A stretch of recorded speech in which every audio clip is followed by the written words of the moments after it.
The heavy protective gates of Grimhollow shut behind you, echoing against the thick veil of darkness that surrounds you, at the edge of your torch's sputtering glow. It's silent, aside from the heavy pounding of the hearts in your chests. For some among you, this marks your first foray into the treacherous depths of the Shadowdark. The anxious unfamiliarity of the horrors ahead of you send a shiver up your spine. Looking about, you take note of an unspoken recognition among the more seasoned members of your party, a silent acknowledgement of the perils that await, and the stark realization that some of you may not return. Illuminated by the feeble light of your torches, the rugged landscape unfolds before you, the barrens surrounding Grimhollow.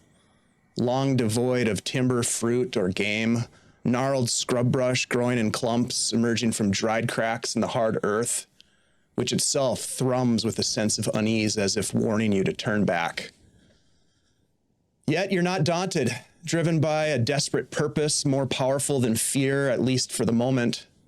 Your quest beckons you deeper into the darkness. For some, Glosha and Roger in particular, called by perhaps something entirely different, a creeping darkness that threatens to smother sanity like a funeral shroud, yet strangely intoxicating. For the rest of you, your mission is clear. Seek out the lost hunters, a group known as the Butcher Boys, or whatever remains of them at least, and bring closure to their fate.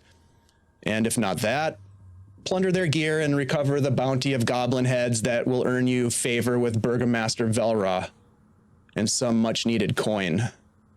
And so, bathed in darkness, the six of you venture forth into a realm of nightmares. I would like all of you to roll initiative. And I would also like you to tell me who has a torch lit. I do. Okay. So we have Glosha and Ivarin with torches. Oh no. Now this initiative, you guys, is not necessarily indicating that we're going into combat. This is just a way to get us into turn-based mode. We're in a what's called crawling mode right now. So I will go down the list and ask you for your rolls here in just a second.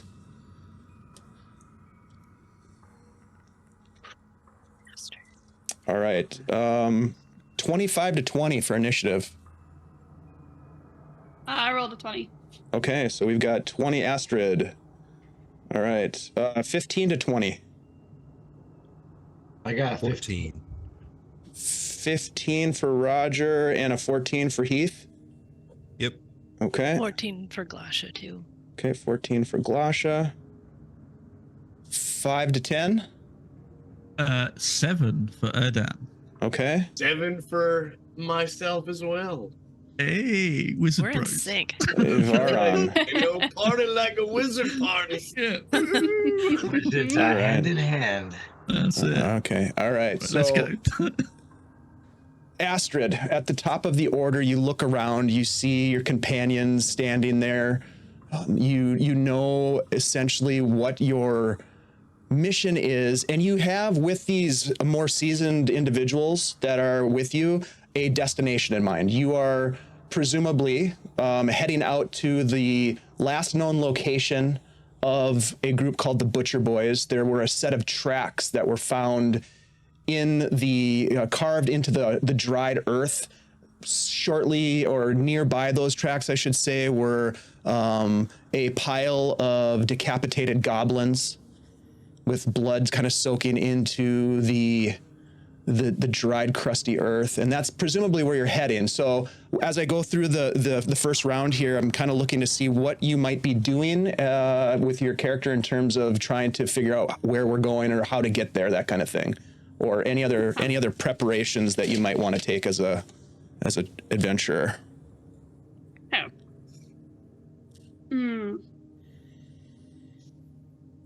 I mean, obviously, do want to follow the tracks for sure. Mm-hmm. But You could if you wanted to like kind of keep on the path and try to help navigate, you could make a wisdom roll, and this will be an easy roll for you. What I'm trying to determine here is, because we already know where it is, how long it's going to take the group to get there. So if you wanted to make a normal wisdom roll, which means your target is a 12. okay, yeah, I'll make a wisdom roll. Oof. Okay. You are looking about, and there's no tracks per se to follow that make sense. You are leaning heavily on your companions who have been out here before to help find the way. But you do get a sense of that you are in a place that is very foreign to you, not having ventured out beyond the gates of Grimhollow before. Roger, how about you? Having been here, this is several times been on this path itself. We're probably almost creating our own little pathway at some point. But yeah, I guess I'll make a wisdom roll, seeing as I've been here before, I guess. So like a navigation kind of attempt here? Yeah, just to make sure that I'm aimed the right direction, because we're not where those tracks are yet. We gotta get to there first, I guess. All right, so it'll be, give me a wisdom. It'll be normal for you as well. Okay. Target is a 12. There we go.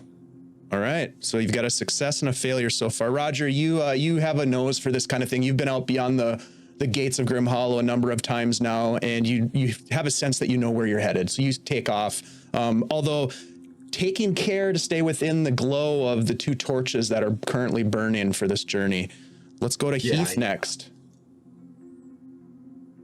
This is Heath's first time being here. So I think he's just trying to make sure that he's more aware of his surroundings, trying to be at a higher like point of perception and just following everyone else who's been here. Yeah. Go ahead and also give me a wisdom roll. This will be a normal roll, so your target's going to be a 12. Again, is it a 5? Yeah. So yeah, similar to Astrid, you know, the anxiety or the anticipation of what you might be encountering along this path are sort of getting the better of you at this initial moment, having just stepped outside the gates of Grimhollow. So you do your best just to follow the group and stay within the torchlight. Let's go to Glasha next. Glasha's been on this path a couple of times, so she's going to use memory, looking at the geography and the topography to determine the way to go. Okay, let's also get a wisdom. This will be a normal check for you as well, Glasha. I'm afraid I don't remember. Oh man. It may not be so much as not remembering as it's just perhaps being preoccupied with the strange sense that there's something out here that has been waiting for you for a long time, something ancient and dark that calls to you. It's very it's probably a little disconcerting, and as I mentioned, slightly intoxicating and very distracting. Erdon, let's go to you next. Right, yeah. So seeing as some of my friends are leading the group, I'm going to put light up on my staff. Just help those closest to me, give them a bit more of a vision so they can see what they can do. So you're going to make a spell casting check? I am, yeah. All right, so this is a first tier spell, so your target will be an 11 with your intelligence modifier. Here we go. 14. That is successful. So you cast the spell. What are you casting it on, Erdon? I'm putting it on my staff again. I bring out an orb and just put it onto my staff. So it just, in my vicinity, there's like a halo of light around me. Okay, very cool. All right. And then we'll go to Iveron. I'm gripping my torch very tightly. This place is foreign to me. The smell of darkness makes it hard to focus even on the dangers everywhere. So I look around quickly here and there, but really am unable to focus on anything specifically. As I follow along my friends, I've not been out here before. Give me a wisdom check with disadvantage, please. Your target is going to be a 12. This is a normal roll, but it is going to be a disadvantage given your description. There's a reason I described it like that. I do not have a high wisdom. So that Okay. is why I feel the confusion and the overwhelming thought. All right. So at the end of the first round, I would like Erdon to give me a D4 roll. Oh, we're gonna die. It's a 1. Okay, not bad. So it's going to take you guys to get back to the site of where you think the tracks are. It's going to take you 2 hours of travel and navigation. So not bad at all. You need to scratch off. So both Ivaron and Glasha scratch off one of your torches, and I'm assuming that you light a second torch. Is that safe to assume? The two of you. Also, Erdon, if you want to continue your light spell, I think that lasts an hour as well. So you would have to recast that if you want to. You don't have to, because remember, if you fail to cast the light spell at any time during the adventure, you're unable to cast it again. So there is a little bit of a risk associated with it, right? Yes, so, there is. Yes. So that's totally up to you. I will attempt to recast it. All right, so go ahead and give us a roll, and then we'll jump back into the second round here. Oh, look at that, 23. No messing about. Yeah, not bad at all, my friend. Well done. It's because you're scared. Yeah. Very bright white light. I'm All right. scared. So scared. at the top of the second round, I will draw your attention to the map that I'm about to put up for you guys. You find yourselves at the site of the wagon tracks. And that is right here.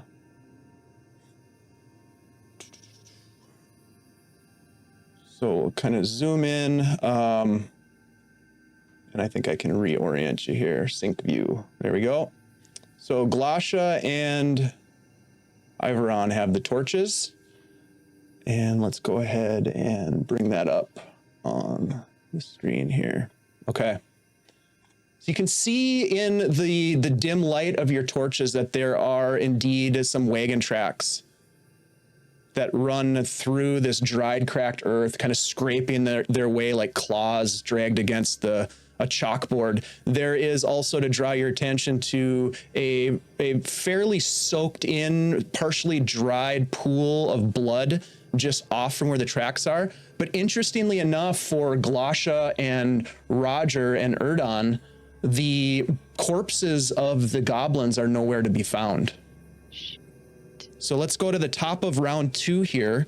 And rounds are important here because after 3, at the top of the third round, we will roll for a random encounter, which is always fun. So we will go to Astrid at the top of round 2. What would you like to do as you find yourself standing here with your friends as they're sort of scratching their heads, wondering what happened to these goblin bodies? I want to move up towards Gasha to see if I can see any more, see if I can see a little bit further around her. And Okay. I'm probably going to light a torch as well.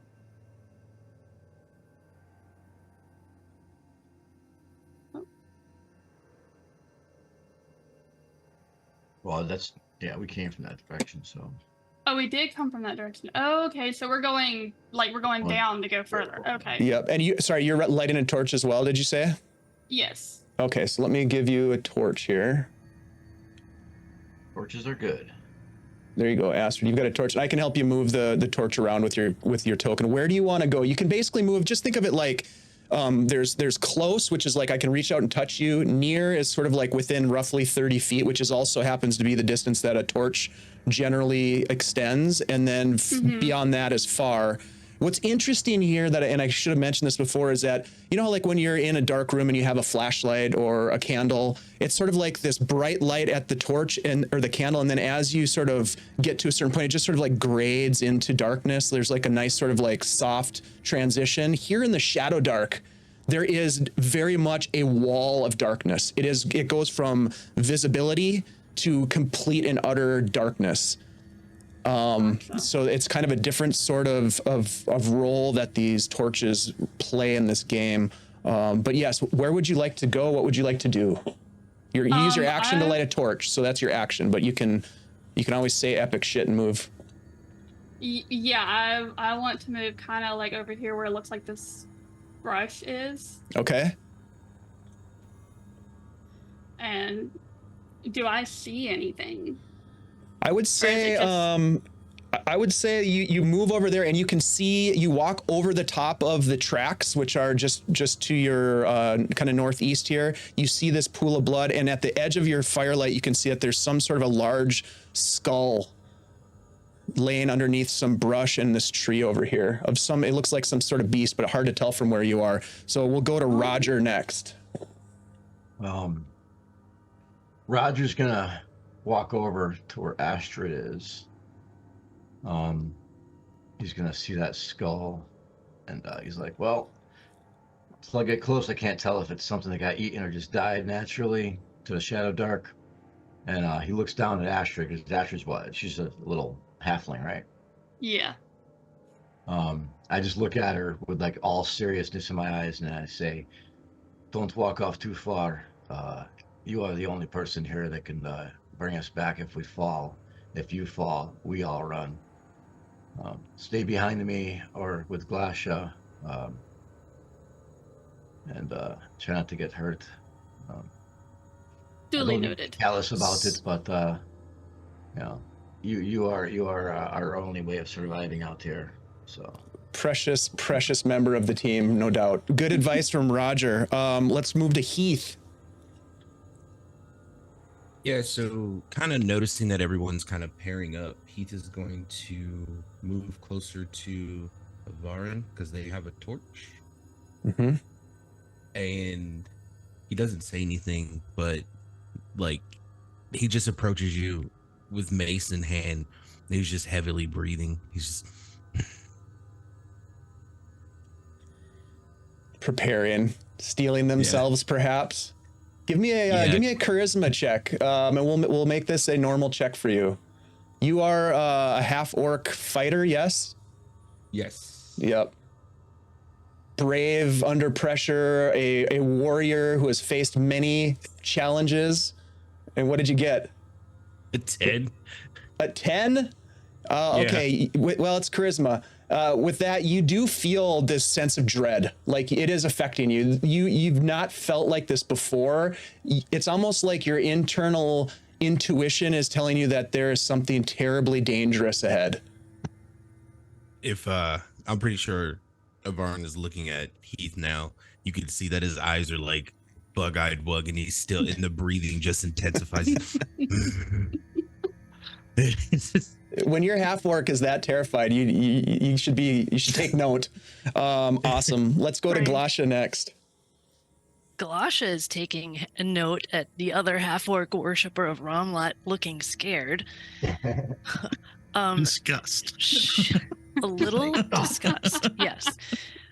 She has got her torch. She is moving to the tracks that we have here. Mm-hmm.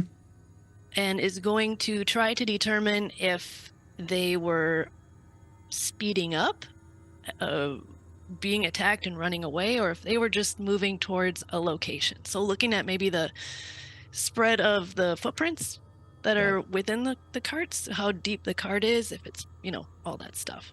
Okay. Yeah, give me an intelligence roll. This is sort of like trying to put some pieces and clues together. I like it.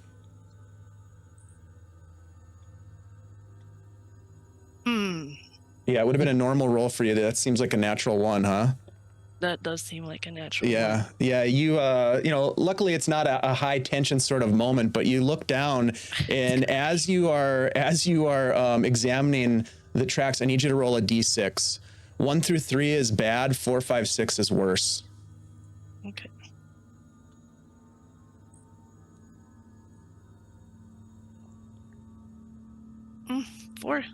Four. Sounds worse. As you're looking at the ground and you place your hand down on the ground, Glasha, the torch sputtering in your hand as you do, and you're sort of examining the ground, your hand starts to sink into the ground as if it is being pulled into the ground, and you hear this whisper in your head is, "We want you to stay with us."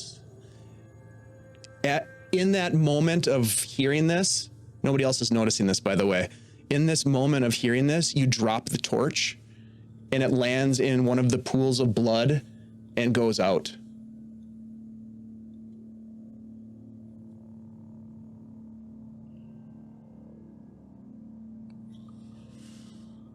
I'm not saying anything. Erdon. Yes. You do notice the torch going out, by the way. I look at Lasher and be like, interesting. This blood over here, is that where we think the goblin bodies were? In this area? Yeah, do you want to go over and take a look and see what you can gather from it? Trying to figure out is if I can see any drag marks or anything that might give away what might have been here after we had seen that. Okay, that sounds great. Yeah, go ahead and give me a intelligence check. This will be a normal roll for you as well. Okay.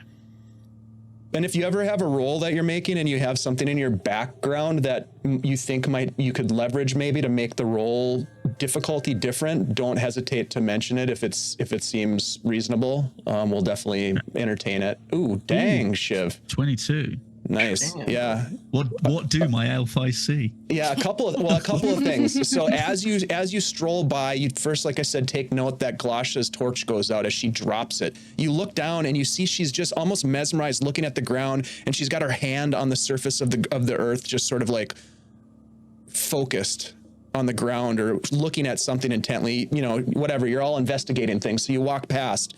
Still strange that she dropped her torch in a puddle of blood, but you go over and you look and you still have enough light to ascertain that the bodies were definitely here. You were there to see them. It looks as though they had been removed with some sort of dragging marks. You look around further and you can see that there are tracks. Ooh.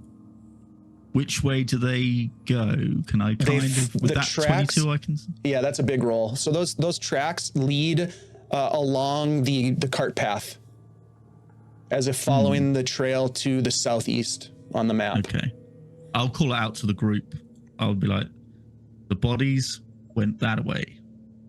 All right. Ivran, what are you doing?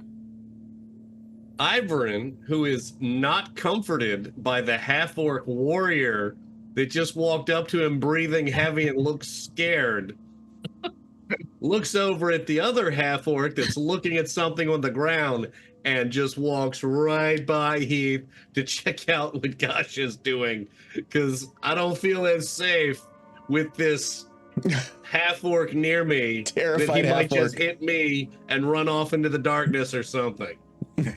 So I'm love going to it. go ahead and walk myself over here and Just sort of nervous. try Go to back. see.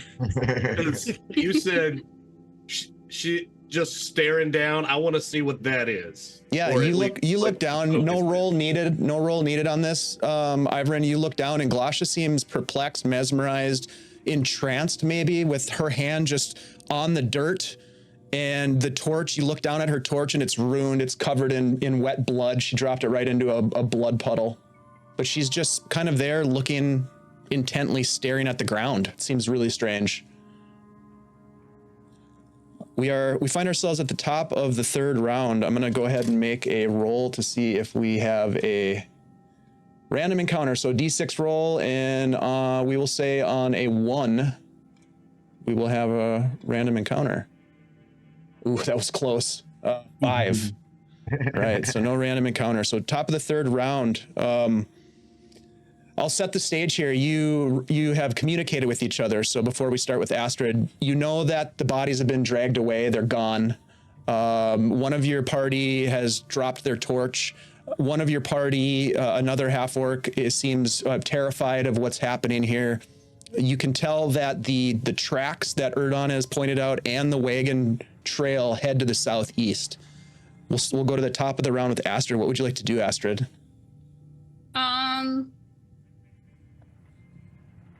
I kind of want to wait to see what Roger does, and I'll follow him, because Okay. he did have a good point where I don't need to be going out in front by myself. Very smart. Okay. That's smart. So you're going to stick with Roger and heed his warning. Let's go to Roger. Roger noticed Glasha's dropping of the torch. He kind of heard the hissing of the flame. Looks over, sees the two of them, Glasha and Ivaran. Kind of just does a quick little snap out of it, and then turns and looks at Astrid, removes his little cloth covering his face, showing his necrosis on his face with the flaking and the purple veins and everything in his darkening eyes. Kind of gives a weak little smile to Astrid and says, "Hey, let's go look at that skull." And Roger's gonna head down over to here and start investigating that skull to see if it looks like it was like just there as decoration or there to scare people, or if it just may have died naturally, or if it died violently. Sure. Yeah. Give me an intelligence check. This will be a normal roll for you. What's your background, Raj? My background is cult initiate. Okay. Yeah. This will be a normal roll for you. Apparently, when I was a little child, I didn't drink the Kool-Aid though. All right. 20 plus, what is it? 1. Well, you've had plenty of Kool-Aid since then. That is not going to do. That's a 9. Okay, hard to tell. It looks to be the skull of a large beast. I'll zoom in a little bit. It looks to be the skull of a large beast, Raj. It looks as though it's also been here for quite some time. There are vines that have grown over these massive antlers. Some of the antlers, as you look at them, appear as though they've been gnawed on, probably by rodents or something of that nature, trying to get at the nutrients that still might be in the bone. There are tree roots that have grown over it. This thing looks really old, and the skull itself is sort of worn and looks fragile. All right.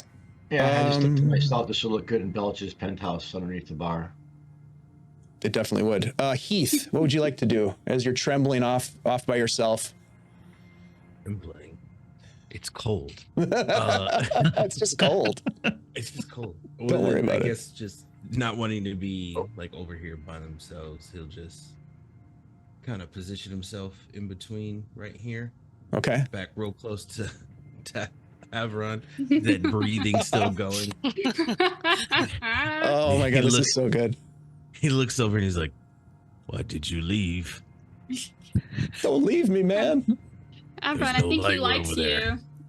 I think he likes you, Avron. This guy's got stalker written all over. Is there anything, Heath, is there anything that you want to do? You've moved over it. Is there something that you want to try to get a handle on, or anything else, like an action?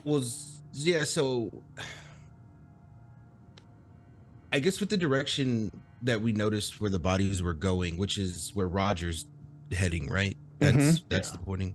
Yep. Okay. Yep. There's wagon tracks that are right underneath your feet, and then also some tracks of creatures that Erdon had pointed out that are following that trail as well. I want to see if I can identify maybe the creature from the tracks that we're seeing. Yeah, give me let's call it a wisdom roll, and this will be what's your background again, Heath? I'm a knave. That's your title. That's right. Occult initiate. Yeah. All right, so this will be a normal roll for you as a half orc warrior fighter. All right, let's see if this one does anything. You know what? I'm just gonna. You look down, and there. Here's what I'll tell you: Heath, you know for sure these are smaller tracks than yours. Yeah. Yeah, and they don't look like the tracks of your friends. Great. Okay. Let's see. We'll go next to Glasha. I love how everybody's so cautious, just all bunched up. Just like, what do we do? All right, Glasha. So you kind of snap out of it. You're find yourself staring at the ground. Your hand is not being pulled in. You look, you blink your eyes. Your hand is on the surface of the ground. The torch, you look over. You don't remember dropping it, but it is out and it's ruined. It's soaking wet with blood. Okay. I think it's worth noting too, if anyone is looking at Glasha, she has got a lot of darkness swirling around her. And she's had this since we left the gates. So something's weird with her. She is going to light another torch. It's got Okay. like a bunch in her pack. All right, so another torch is lit as you stand up from your kneeling position. Yep. I will wipe any mud and blood off absent-mindedly as I continue forward, following the tracks that the cart made. Okay. All right. So I'm not going to ditch anyone, but I'm going to move with a purpose. Okay. As you walk forward with the torch in hand, you illuminate the way forward and you discover the shattered remnants of a well-worn wagon. You can see its wooden frame is splintered, broken. The decking appears to be soaked with blood. And at that distance, Roger, and probably Glasha as well, you can see now with the illumination from the torchlight that there are swarms of flies that have descended to feed. They rise up off of the wagon and then they swirl around in the air and then they go back down. You can hear their buzzing. Erdon. Okay, Erdan is going to come down this way, and obviously previous experience out in the Shadowdark with a few of these fellows is keeping an eye this way to see if potentially something might try to ambush us from that side. So I'm just going to keep my eyes peeled in case anything. I know I can't see into the darkness, but I'm just anticipating something might be lurking at the edges that I might be able to catch a glimpse of. Okay, give me a wisdom check. This will be a normal roll for you. Does he still have a light spell on his staff or no? He does. I do, yep. Yeah. Wisdom, yeah. Mm-hmm. 15. Yeah, nicely done. You listen intently as your friends are moving forward. It seems as though something has been discovered up ahead, and you scan to the west, listening. You can hear your heart beating, sort of in your inner ear, and then you hear this low moan to the south.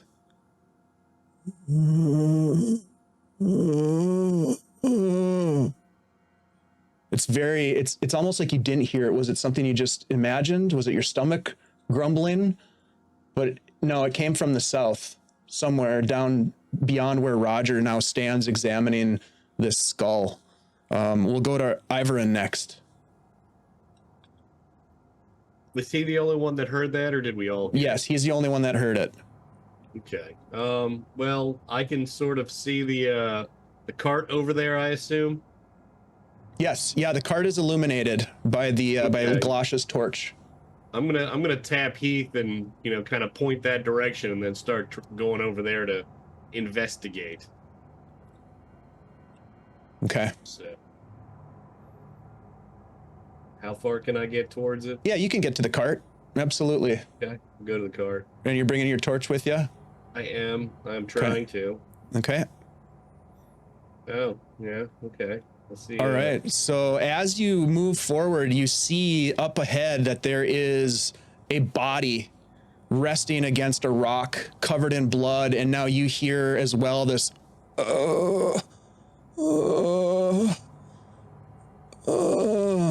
coming from that body. Appears as though they're not dead.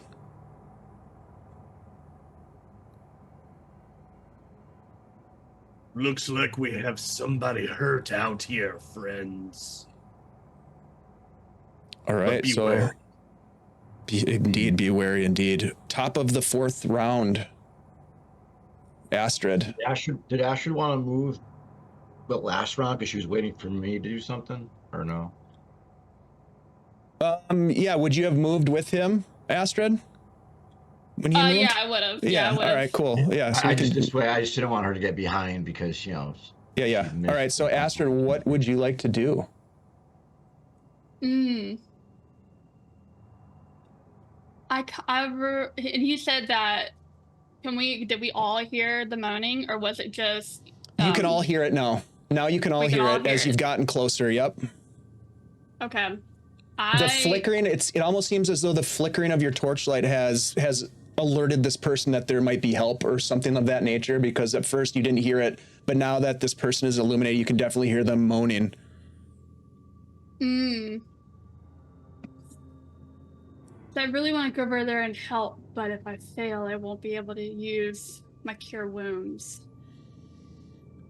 Oh. I kind of want to move just a little bit further. Okay.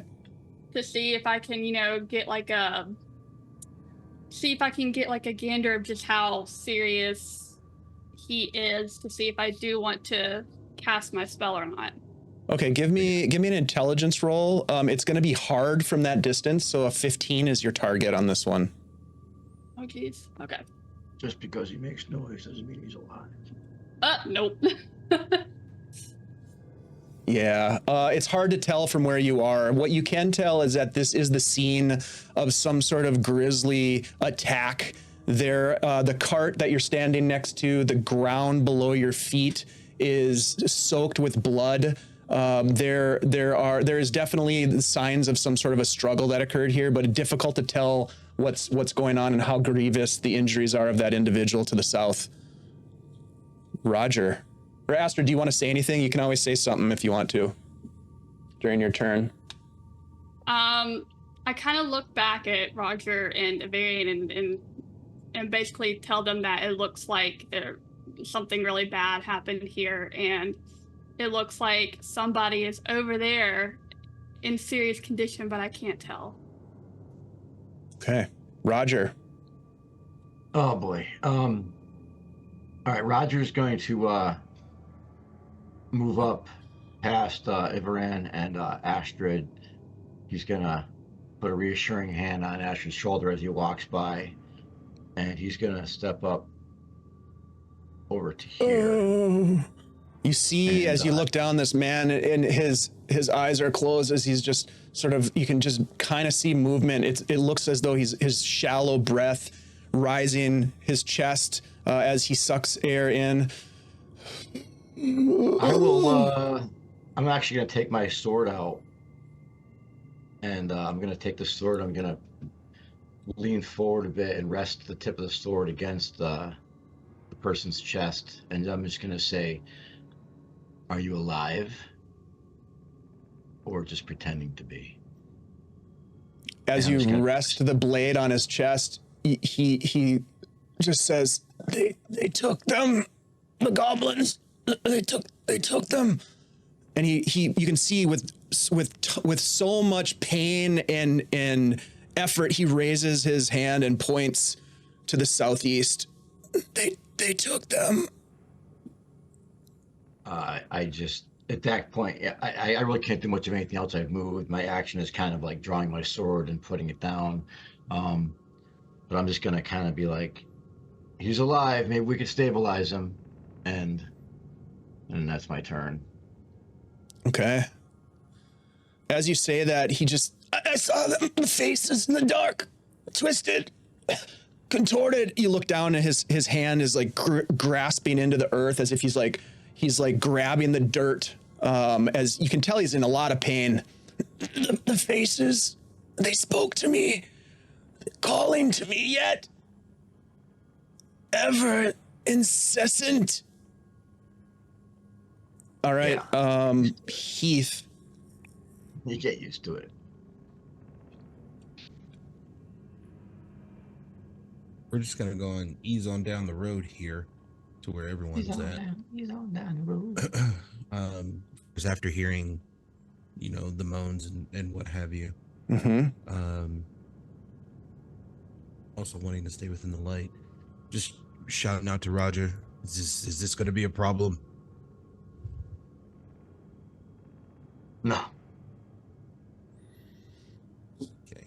Then realign my focus in the direction of kind of just wanting to get the job done. Okay. Yeah, you look around and you can see this cart is mostly useless. It would take some time to get it operational again and some carpentry tools. It has been smashed intentionally. It looks as though it was carrying a cargo of some gruesome sort, as the bed of the cart is soaked in blood. Those of the party who had been on the great Grimhollow goblin hunt would know that it was likely filled with their quarry. But you look about and you see nothing else beyond what has been described. The darkness seems ever pressing upon the glow of the torches that your friends carry. I want to shout out to Galasha to have them come closer so we can get a better look in the direction. Okay, it just so happens it's Galasha's turn. So great timing. Galasha, what would you like to do? Erdan has a light spell on. If I run forward, I'm not going to put him in the dark, right? I don't see him casting a big light. He has a light spell.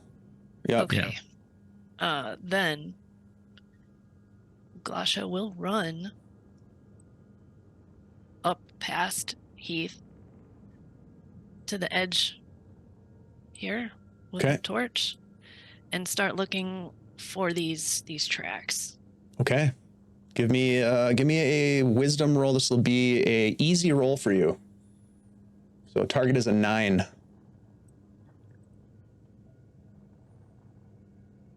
Just made it. There we go.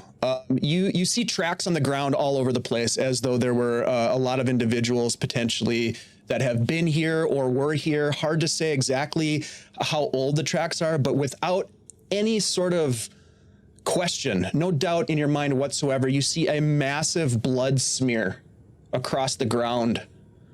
Something has been dragged, or things have been dragged and scraping against the ground and leaving behind this blood trail that is quite large and relatively fresh. I mean, certainly within the last 12 hours.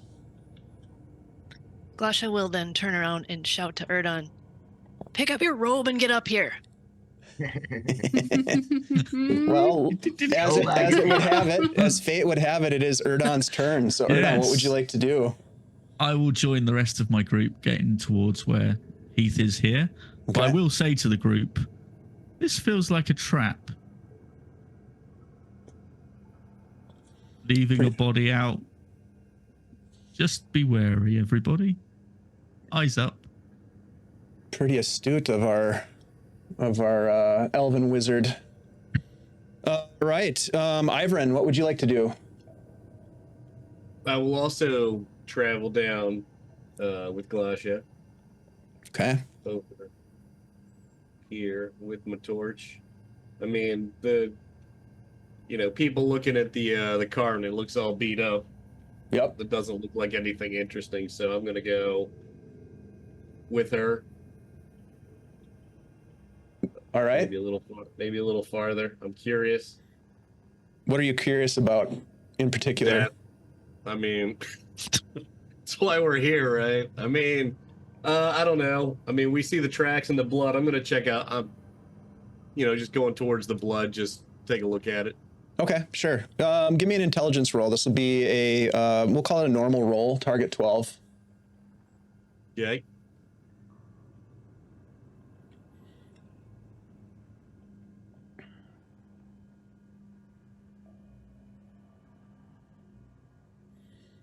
It is a gruesome, disgusting pile of not just blood, but there's some viscera as well, some chunks that were left behind as something was dragged across the ground.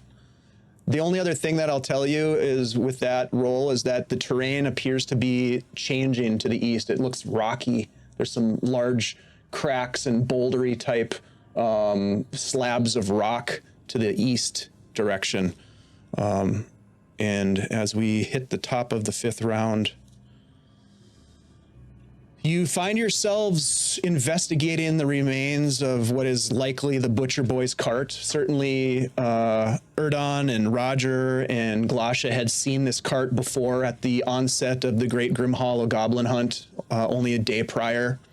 Now inoperable, abandoned, it's all aside from this Butcher Boy that's leaning up against a rock that Roger has investigated, appearing to still be alive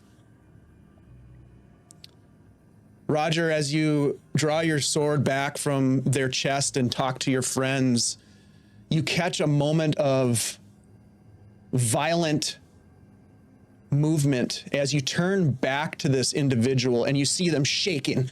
Their whole body starts shaking, and you turn and watch, and your sword just instinctively raises ever so slightly.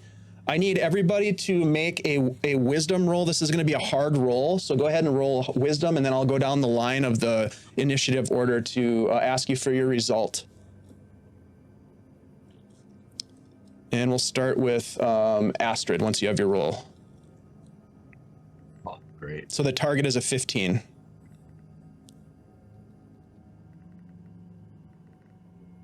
Astrid? I did. Yeah, I made a 17. Okay, so that's a success. Roger? Yeah, I'm way off target. I rolled a 3. Okay, Heath? That's gonna be a 5. Okay, Glasha? 8. Okay, Erdon? With my -2 bonus, I got a 17. Okay, all right. Yeah. All right, Erdon? Sorry. 6. Sorry, 6. Okay. Okay, so Astrid and Ivorin, you also see this happening. This creature, this individual starts spasming, and you watch as it basically the body tears apart, almost like a clawed zipper opening from the head down to the abdomen, and it just opens up, and you watch as these violent tentacles start coming out of the body and start slashing around. It's going to get a surprise attack on Roger, as a tentacle is going to attempt to grapple, or to attack him and grapple him. So let's do this. And it misses you, Roger, as it comes out and tries to wrap itself around you. We will go to, let's do an initiative roll, please. Everybody roll initiative. Don't forget your modifier if you have one for dexterity. Did I kill that guy? I hate these dice. Okay. 25 to 20. 15 to 20. All right. Oh, 16. sorry. 16 for Erdan. Okay. Roger got a 15. Okay. 10 to 15. 5 to 10. 8 for That's- Glasha. I forget a 5. 8 for Glasha. 5 for Astrid. 0 to 5. I apologize on the late roll there. DM, I got a 23. Okay. 23. A 23? Wow. Yeah. Did you roll a nat 20? Yeah. Okay. Ooh. Very cool. So who are we missing? Ivorin. You said 0 to 5. I got a -1. Okay. That's not great, I'm just- but you know. Just falls to the ground. I'm just following That's the okay. rules. Yep. All right. Rips over his robe. All right. So Heath, at the top of the order, you catch this motion. You look over and you can see that this body has torn apart in half, with the two parts peeling back like a banana, and these gross slime-covered tentacles slashing out and reaching for Roger. What do you want to do? Definitely going to trudge on over there, brandishing my shield off my back, kind of like in this low rugby stance, and I'm going Okay. to swipe at the tentacles with my mace. Okay, give me an attack roll. So it's a D20 plus your bonus to hit. +5, I think, right? Total. Half works are great. So we better hit this mother. Oh, That's Oh. Okay, so well done, sir. You can do one of two things. You can either roll damage and multiply it by 2, or you can roll the double the dice for the damage. You have to choose ahead of time, though. I'm gonna multiply by 2. Got it. All right, yeah, roll some damage. roll. Nice hit, man. plus you get Awesome. 2 added to your damage, too. You get to add 2 to that.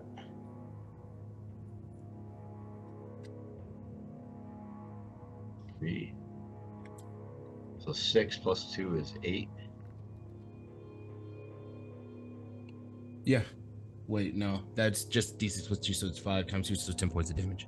10 points of damage. Nicely done. The huge hit as you come in, and then one of the tentacles that's slashing violently towards Roger, you come in and just hack it off. All right, Erdon.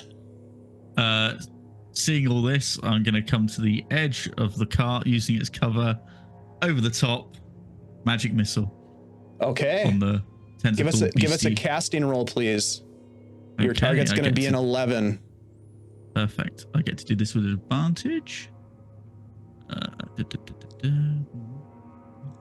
Yep.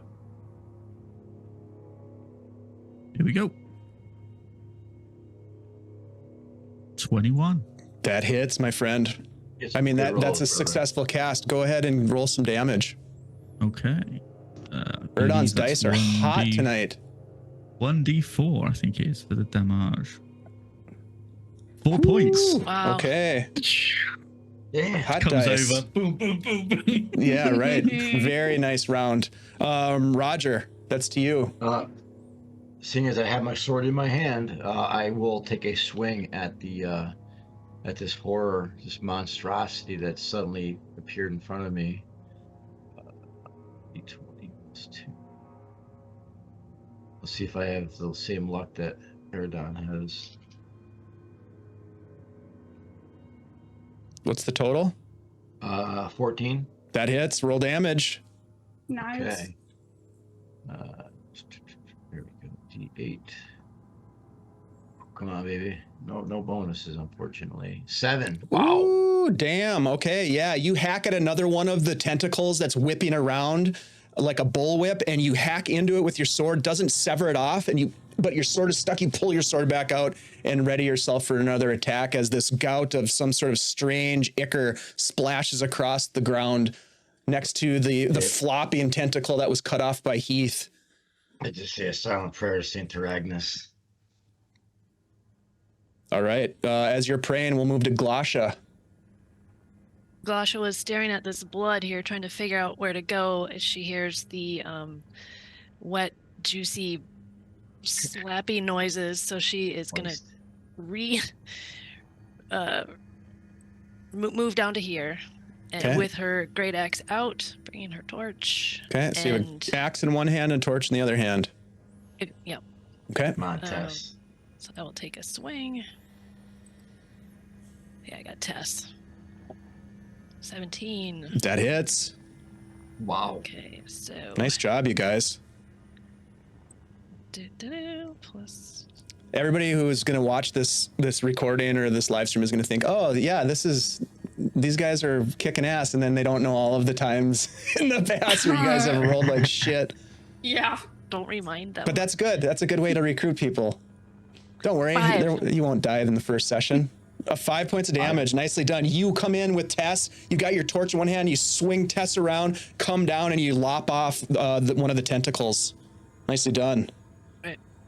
Okay. That was Galasha's turn. Astrid, you see all of this activity, these warriors racing in to attack this abomination, something that you've never seen before in your life and is terrifying, but it seems like there's hope, perhaps. What would you like to do? See, it looks like the 3 of them have it because they've been doing some massive damage to it. So I kind of want to move myself here Mm-hmm. and just be in the back in case somebody gets hit and I can, cast my cure wounds on them. Okay. All right. So you're readying yourself. I love it. Yes. Okay. That brings us Solid. to this creature. All right. So let's go here. It is going to lash out again, this time at Heath. Okay. Dick. 10. I don't know if that's going to beat your AC. I doubt it, though. Nope. All right. This thing does not hit you. And it is going to swing a second tentacle at Glasha.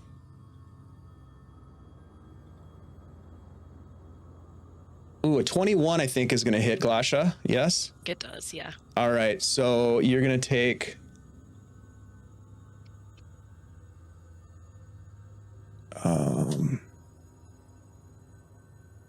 you're going to take a total of 6 points of damage, and you are grappled as this thing wraps around your waist and tightens and pulls, breaking the skin around your abdomen area. Blood starts to drip down as it squeezes onto you. So you can't move right now until you break this grapple. That brings us to Ivorin. That sucks. I glance over my shoulder real quick, just because things are happening in front. I just wanted to look behind me real quick and mutter, "This place truly is terrible." And I'm going to cast Magic Missile at this creature. All right, give us a roll to cast, please.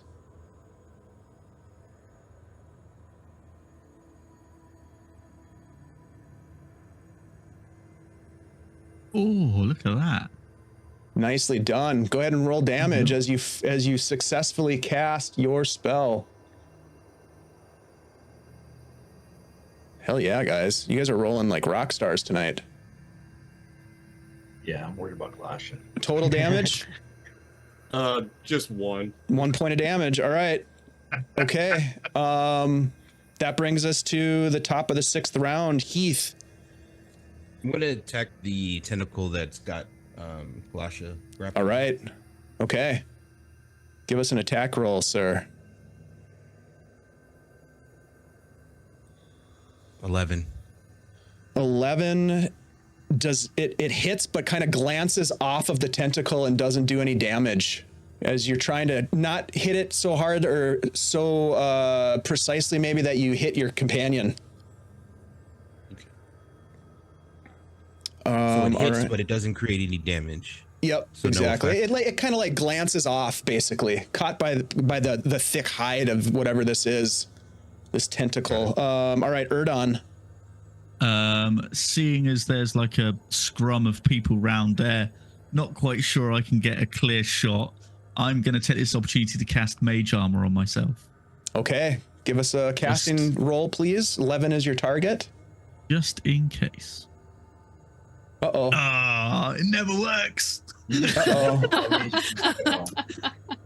Uh-oh. So that, unfortunately, that spell is no longer available to you until a rest happens, which is highly unlikely out here in the Shadowdark.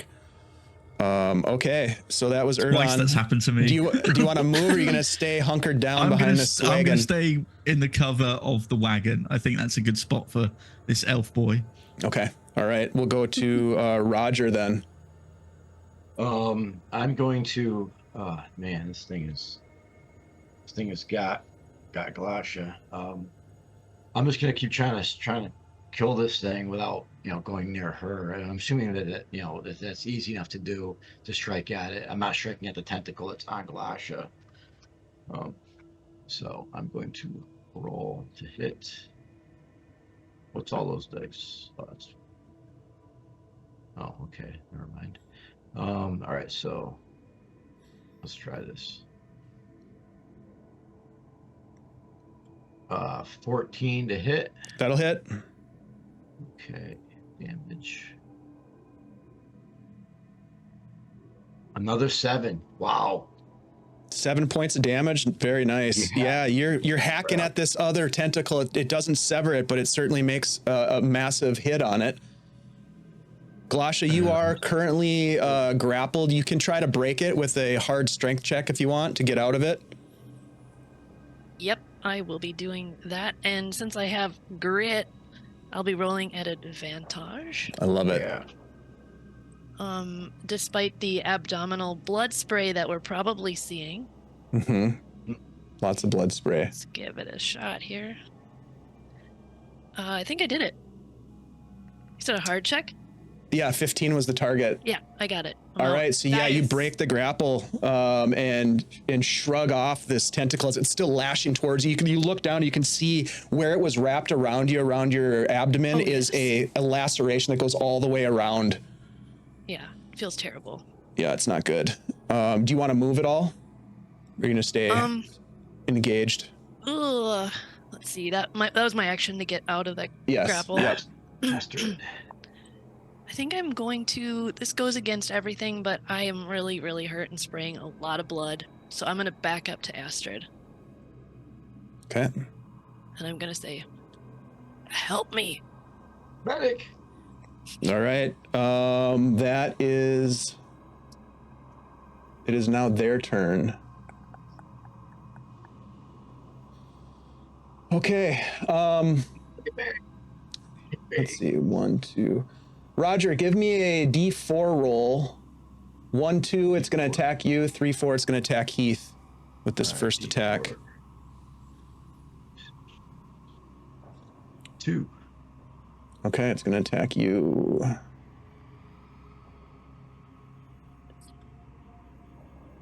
Oh, shit. Natural 20. Oh, no. Natural 20. I said it hit me. I didn't mean to hit me. Yeah, I'm going to... I know it's not the game. Silvery barbs? No? Oh. I'm gonna roll twice the damage on this, so... Uh-oh. So 8 points of damage. Yep. The second attack, give me a D4 roll, Heath. 1, 2, it's you. 3, 4, it's Roger. Roger, again. All right, so... It's got some HP, though. Not much now. Total of 19 to hit Jesus this time. Christ. yeah, I have an AC of 14, so yeah, that definitely hurt. Ooh, max damage, 8 points of damage on top of the 7. Uh-oh. Okay. Uh-oh. Roger goes down. Uh-oh. Oh, no. Uh-oh. Roger's still gripping the sword of Saint Theragnes as he falls to his knees. Now, for those of you that don't, that's a beautiful moment for him. But what we do when you go down is I roll a d4, and that represents the number of rounds that you have left before you are dead. People can respond to you in that time if time allows, but once that timer runs out, there is no saving you. Okay. So I have Roger's die. Roger's die. Roger Glasha. has no con bonus. That's right. He doesn't. I had one. Roger has seen some shit. All right, so Glasha, you watch as Roger gets smashed by this tentacle and goes down, which is unsettling given what you know about Roger's fighting prowess. What would you like to do? I'm going to put my hand over the intestines that are coming out of the gaping hole in my stomach. And I'm going to say, Astrid, go to him. And I'll run over with my axe and try to do a swing on this creature. Okay. I didn't even show you guys the creature. There it is. All right. So you're going to take a swing. Go for it. Yep. Oh, I got to move back over there. Do. Oh, okay. It's a little bigger now. Oh, that's horrible. This is going to go great. Not what I had in mind for tentacle play. Yeah. There's different strokes for different folks, Coco. Yeah. No kink shame in here. Yeah. What'd you get 13. there? Yeah, that hits. 13 hits. Oh, it does. Okay. Yeah. Okay. Nice. So, Come on. Hit this thing. Kill it. one-handed damage. Hit it good. 6. 6 points of damage. Okay. You're One-handed. hacking through with your axe with Tess at this other tentacle. Haven't severed it. There's still 2 tentacles that are lashing out. All right. Well, I'm back up again. Sorry, Heath.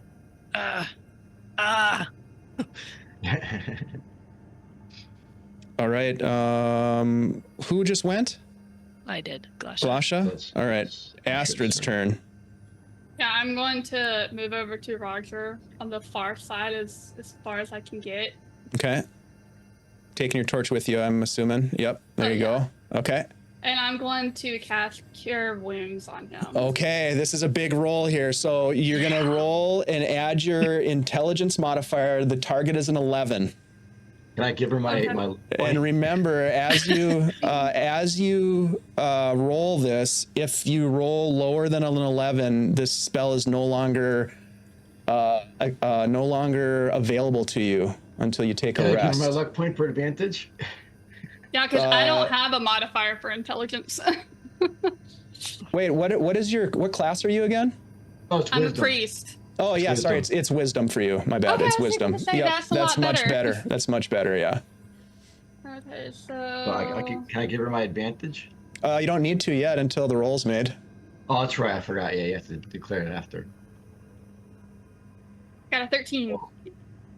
Okay, yeah. So that's successful. So go ahead and roll the cure wounds, which is a D6.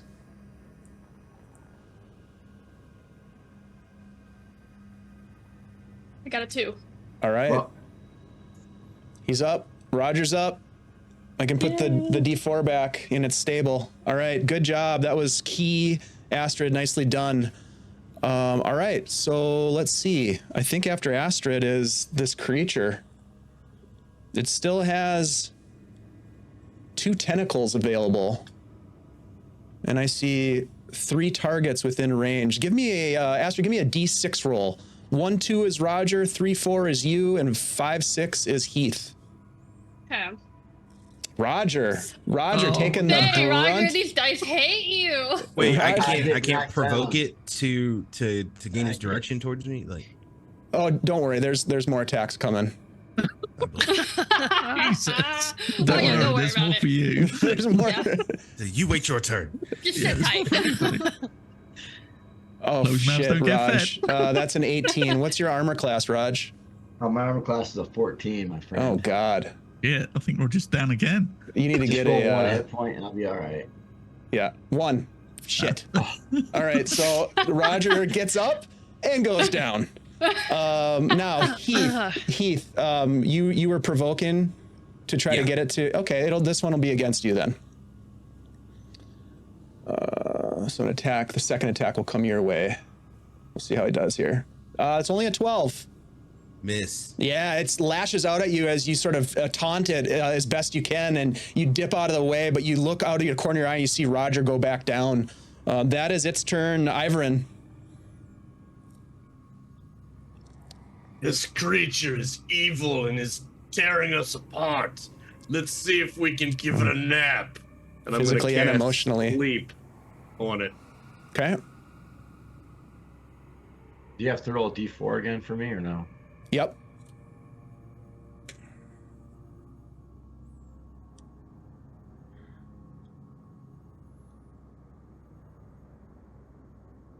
Uh, 20 for the casting. Okay, so that works. You cast sleep.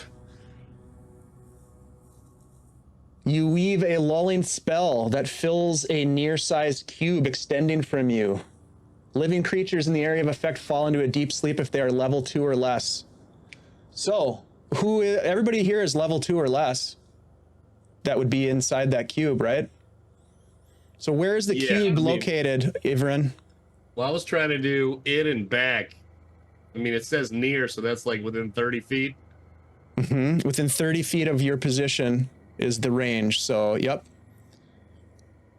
So I can hit it from, I mean, if I'll get closer to it by a little bit to make it a little easier. But yeah, I'm going to try to hit it and behind if I can. So it's just a cube. Like, how big is the cube? It's a near-sized cube. All right, so I'm trying to hit it and behind. So it'd be about that big. Okay, so try not to hit my friends. What was your roll on your cast? 20. Okay, yeah, we'll say that was a good enough roll to not get your friends. Yes, there you go. That's what I Yeah. was gonna Dare say. you? How dare you even suggest that? That's right. I'm sleeping right now. I mean, if it hits Roger, it's okay. He's already asleep. Yes. Yeah. Yeah, he's already. It actually wouldn't comatose. affect me because I'm not conscious. Yeah, he's not Right, conscious. You'd have better death dreams, I guess. Okay, Just- so you cast your spell, you weave this magic upon this creature with all the best intentions, and we'll go to the top of the order. Heath, it's your turn. This thing just missed you. What do you want to do? I'm gonna hit it again. Okay, yes. So being that it's asleep, does that garner advantage? We don't know if it's asleep. If it were asleep, it would. but we don't know if it took a. Okay, gotcha. Yeah. It's still writhing. The tentacles are still sweeping at you. You don't know until you know. 22. That's huge. Yeah, that's damage. Roll it. Come on, man.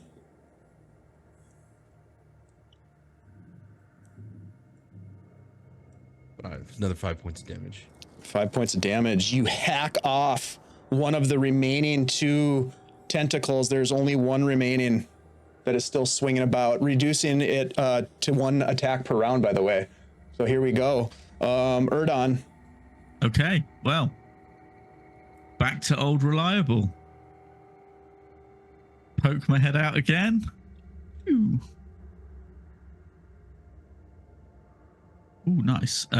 20 for that roll. Oh, that definitely hits. Yeah. And that's 3 points. Okay. This thing is thrashing about violently as if in the last throes of its life. Roger, you are down. Give me a d20 roll. If you roll a natural 20, you're up with 1 hit point. If not, we tick down the countdown for you. I'm gonna use the my advantage. Sure, you don't have to use it ahead of time. You can roll and then decide to use it. Yep. That's right. Yep. So d20, please. 2. Okay. So use your luck point. I'm gonna use my luck point to see if I can. Yep. 14, not good. Right. Just for Ian and Coco and Chad, if you guys do recaps in the Discord, you get a luck point for your next session. So that's how these luck points are administered. But you do need to use them in the next session, or they disappear. So And you can do it's good to use them. posthumously, whether you live or die. The recap, yeah. All right. So so unfortunately, Roger, you still are down. Glasha, it's your turn. Glasha's had enough. She's dropping her torch. Give me a Going d6 two-handed roll, with please. Tess. Yep. 1 through 3 is bad. 4, 5, 6 is worse. Well, there's a torch right behind me. There's no worse. It's gonna go out. That's fine. You Yeah, set it yourself does. on fire. You Don't disappear. give him ideas. I have ideas. Wait, where did I? Cautious. No. Okay. I go to two-handed with Tess and come running in for two-handed swing. Okay. –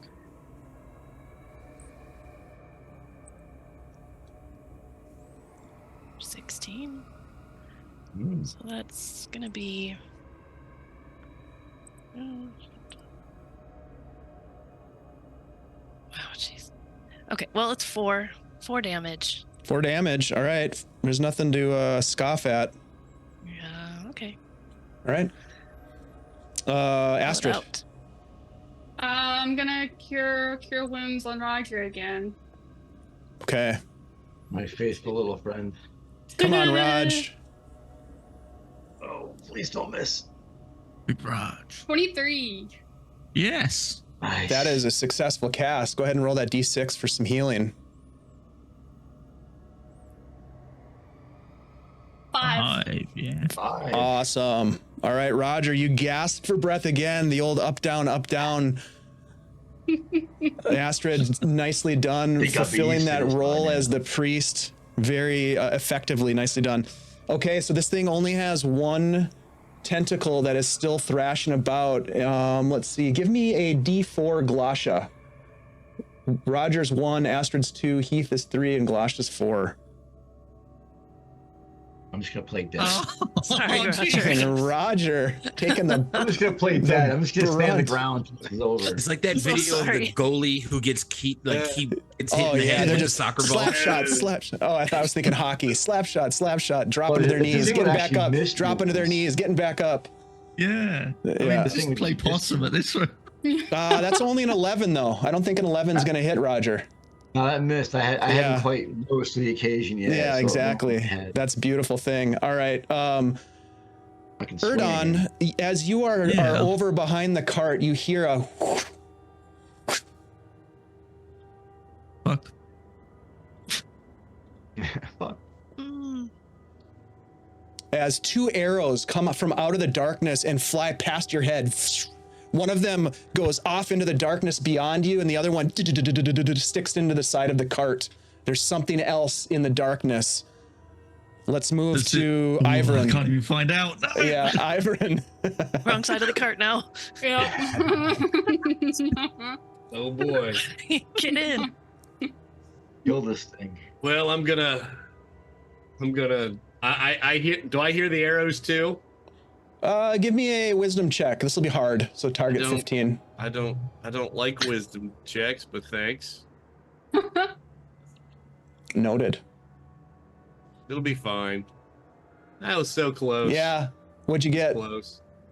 A 13. Okay. Yeah, you don't hear him.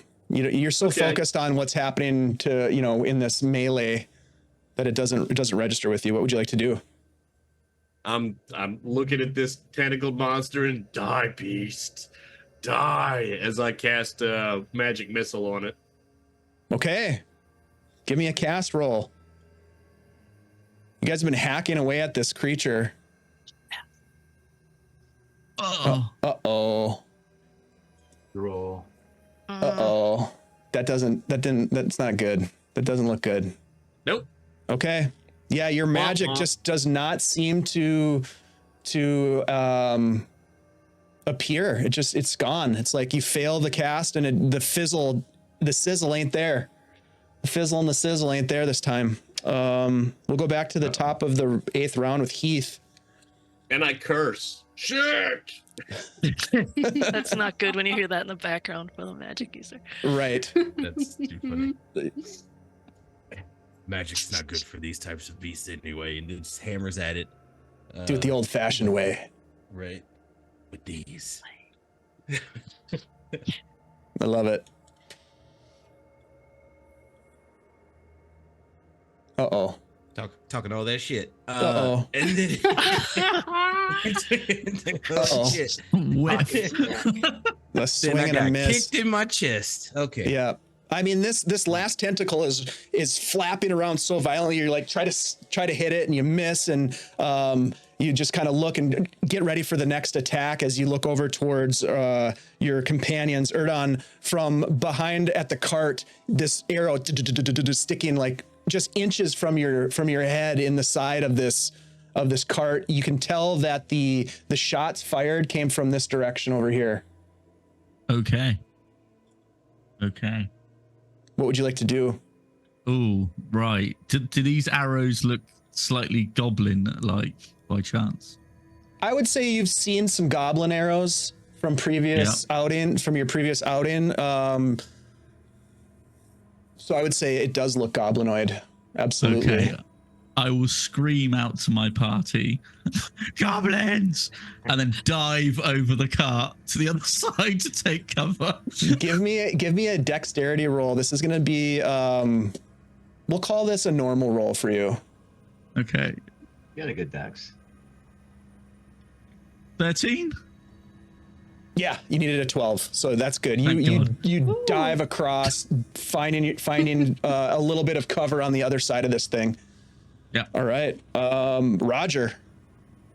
Roger's just like down and up. He's just like literally just saying to nobody, God, you think I'd be used to this by now? And he's just gonna swing at this creature. He hasn't noticed the arrows. He's just too busy trying to kill this thing that killed him twice, or brought him down twice. D20 +2. Oops, no, I don't want that. I hid the roll. What'd I get? Shit, I missed it. Let me try it again. I don't know why I hit roll. So 13 + 2 is a 15. That hits. Okay. Damage is 1. Sorry, so that was a 7. 1 point of freaking damage. I'm a little weak. Okay, 1 point of damage. Yeah, you guys are hacking away at this thing. It kind of reminds me of the scene from Office Space where they're all like ganging up on the printer, just kicking the printer and smashing it. All right, so that's Roger's turn. Glasha. Glasha's heard the wizards behind her both saying things that are disheartening. But she's not turning around. She's going to take a swing at the creature with Tess. Two-handed again. Okay. Okay, 22. Yeah, that definitely hits. Wow. Nicely done, Glasha, with a big hit. Okay, Let's get see, some let's big see. damage on this thing. Let's get some big damage. 5. Okay. 5 damage. All right. You hack through the last tentacle and it's sort of like frayed but not severed. And more of this black ichor sprays out on the ground around your feet. Rah. Just howl with your battle cry. I love it. Yep. Astrid. So Roger is up, right? I don't have to. Oh, yeah. I'm up. Okay.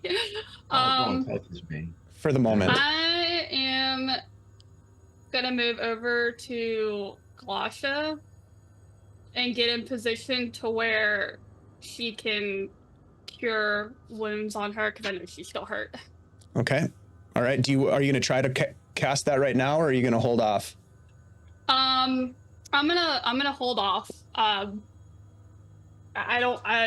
gonna hold off. I'll wait. Okay. Oh, she's got 1 point. She's I look pretty All right. bad, just FYI. Yeah, She's she got is 1 pretty. point. She's pretty rough. Well, then I'm gonna go ahead and do it anyways. Hey, you don't know. Astrid might be just a fickle healer. Like, you know, Yeah, well, I'm Yeah. just saying. she's There's- saving it for you don't know somebody if I else. have Maybe. any more blood in me. You don't know. Yeah, she's lost a lot of blood on the battlefield here. Yeah, How- no, she seems to be our tank, so I'm gonna go How ahead less and cure green wounds. does Glosha look? She's Yeah. quite Ugh, red. Quite red Covered. right now. Uh-oh. Seems to be our Oh tank. no! Oh Yeah. no. Okay, you guys, this is where you are like, okay, Time to go. Let's call it up. Astrid, Fuck Peace outta out, here. guys. you reach out and touch Glasha's shoulder to channel your divine energy into her to heal her, and it's almost as if your goddess has abandoned you momentarily as you do not feel the divine energies coursing through your hand. Quite troubling for a priestess. Yeah, it seems like my god doesn't want me to heal you today. I'm sorry. So sorry. She's shouting. Well, luckily for you, or maybe unluckily, as you had moved south, you also had drawn the attention of a couple of goblins hiding in the darkness that are going to take a couple shots. So, yeah. All right. So the first one is going to take a shot at Ivrin.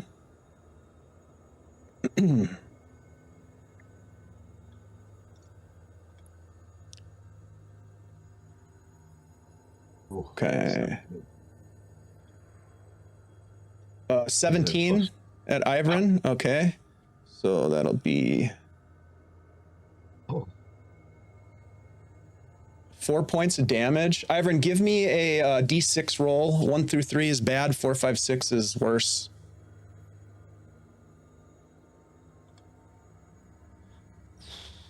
Okay. So you are hit with the goblin arrow in the back, and as a result, you drop your torch, and it goes out. Let's see. Then we've got a goblin that's going to take a shot at the other exposed light bearer, which is Astrid. They do tend to go after people who have light. So let's see. Oh. I'm getting sweaty, you guys. Astrid. Yeah. Yeah. It's only a 7 against Astrid. I'm pretty sure that does not hit with your AC, right? It's an 11, so it misses. Yep. All right. So that one misses. And then the third goblin that fires at you, Astrid. Ooh, that was so close. 11 misses. Ooh. That was almost a dirty 20. Okay. So 11 misses as well. Or yeah, an 11 misses as well. Okay. That is their turn. The creature is going to make an attack. Let's do a D6 roll, please, Raj, this time. Choose your own adventure here. 1 through 3, it's going to attack Roger. Or 1, 2, excuse me, 3, 4, Choose my own Heath, fate. and 5, 6, Glasha. Well, of course. And it's going to go against Roger. These dice hate you. These dice really hate you, man. Yes, they did. Oh, Take it all with a Raj. smile. That's Take it all with a right. smile. That's all right. Or I've the been rolling. creature I've just been really rolling likes low. him. Or the creature You just can really still likes get it. himself some I've been rolling Roger. low. A 13 is not, does that hit you? No, your AC is a 14, No, I think. no, just glances You're off. so my lucky. letter. All right, Ivran. You took an arrow to the back, dropped your torch. What do you want to do? But I see a goblin down there, and lots of Yes. arrows came from that direction. Uh-huh. So to try to survive, as opposed to just running, I will actually get closer which to is the cleric. always an option in Get Shadowdark. closer to the cleric, and I will cast sleep on him and in that direction. Okay.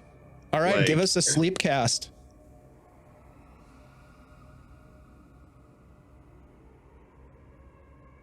Target is an 11. 15. Yeah, that works. You cast the spell, and this goblin goes night I'm night. trying to hit him, and then Whatever's behind. at an angle that I'm trying to hit Sure. If there's anything more else behind him. I don't know where they are, but Yep. I'm doing my best that he's on the corner of it and back farther than if they're anywhere close. I'm looking to That's see if good there's strategy. a. Good plan. And Yeah, it was. you know, as I yell in that direction, you bastards. That was a good cast. Yeah, Ow. he is asleep. I'm gonna turn him on his side as he's now napping. Yes. God damn. All right, can cool. Can I He's a move side sleeper. anymore? Nightmare. Yeah, you can move a little. Where do you want to go? Away from them. Yeah, Away. you can probably get back to like right about there. Acceptable. All right, top of the order here, Heath. Kill Put this this thing thing. down, man. Dude, let's do this, man. Yeah, put this thing down. It's time. It's beyond time. Last tentacle is writhing. It's been slashed and hacked. 14. Bulk smash. 14 hits, my friend. Tell me how does it look when you lop this final tentacle off of this thing and put it down? Oh, he It's smashed super it. not. It's not focus. Like shield in one hand, mace in the other, and it's just a combination of both hits of just rage of it's just freaking out on this tentacle monster. Just Bashing. yeah. You guys watch as Heath is just turning this thing into pulp. As what's left of the human remains that it was gestated inside of are barely recognizable in this pool of black and green ichor that's just sort of oozing out, with Heath just pounding on this thing, raging with anger and strength. And you look about and you can tell that, well, you can hear a goblin snoring to the southeast. And based on what some of the calls from your companions, know that there's other creatures in the darkness that have engaged with you. With Heath's turn being done, Erdon, what do you want to do as you are taking cover behind the wagon? Cart, What's left of it? Yeah. I don't know if I hit this thing, whether does it wake up? I have no idea Yeah, you don't know. if I want to. You're not familiar with that spell. I mean, unless do you have that spell? I don't have that spell. Yeah, you're no, not I familiar don't, with that so spell. I am just gonna hunker down and take cover behind this wagon because I can't see anything ahead of me. My party's behind me, and that thing's asleep, and I don't know what happens Okay. if I attack it. So I'm just gonna take cover. Okay, that's fair enough. Yeah, give me a wisdom roll. This will be an easy roll for you. Target 9. This music is getting a little intense. Jeez. Ooh, just gets it Ooh, on 9? the nose. on the 9. All right, cool. You feel like you've taken a good strategic defensive position where you're at right there. That brings us to Raj. God for the butcher boys. Yeah. That's right. Raj is, he sees Heath just going absolute like panic mode, freaking out mode on this thing. It's just, it's a nasty looking calamari gone wrong. And he's going to come around over to where Astrid is. He's going to get in between wherever those arrows are coming from. And he sees the look in her eye, like he knows that she's being locked away from her god. And I'm just basically gonna stand there, just let everyone else get their shit together, and I'm just gonna stand there, basically being a human shield to Astrid. Okay. Sword in hand, looking at the sleeping goblin, and basically just waiting for something to. Actually, no. When he goes over to Astrid, he's gonna sheath his sword. He's gonna get out his bow and arrow, and then he's gonna basically look over to where the arrows are coming from. Just wait for something to come out of the darkness because he really wants to kill something. Okay. That's my turn. All right. Glasha. Glasha chooses not to see the panic in Heath's eyes and sees instead a raging warrior and gains a bit of respect for him. Then she turns. She doesn't know what She's a tough happened with cookie. Astrid's. Yeah. She doesn't know what happened. She knows that she doesn't feel any better and is still spraying quite a bit of blood. She thinks Astrid might still be able to help her, so she's going to move in front of her, light a torch, Okay. and You look like shit, Glasha. so do you. And try tossing it out into the distance. Where are you going to try to toss it? I'm going to try to toss it out here. Okay. Well, All right. further if I can. Like, I'm aiming out here. All right. Give me a strength check. We'll call it a normal check for you.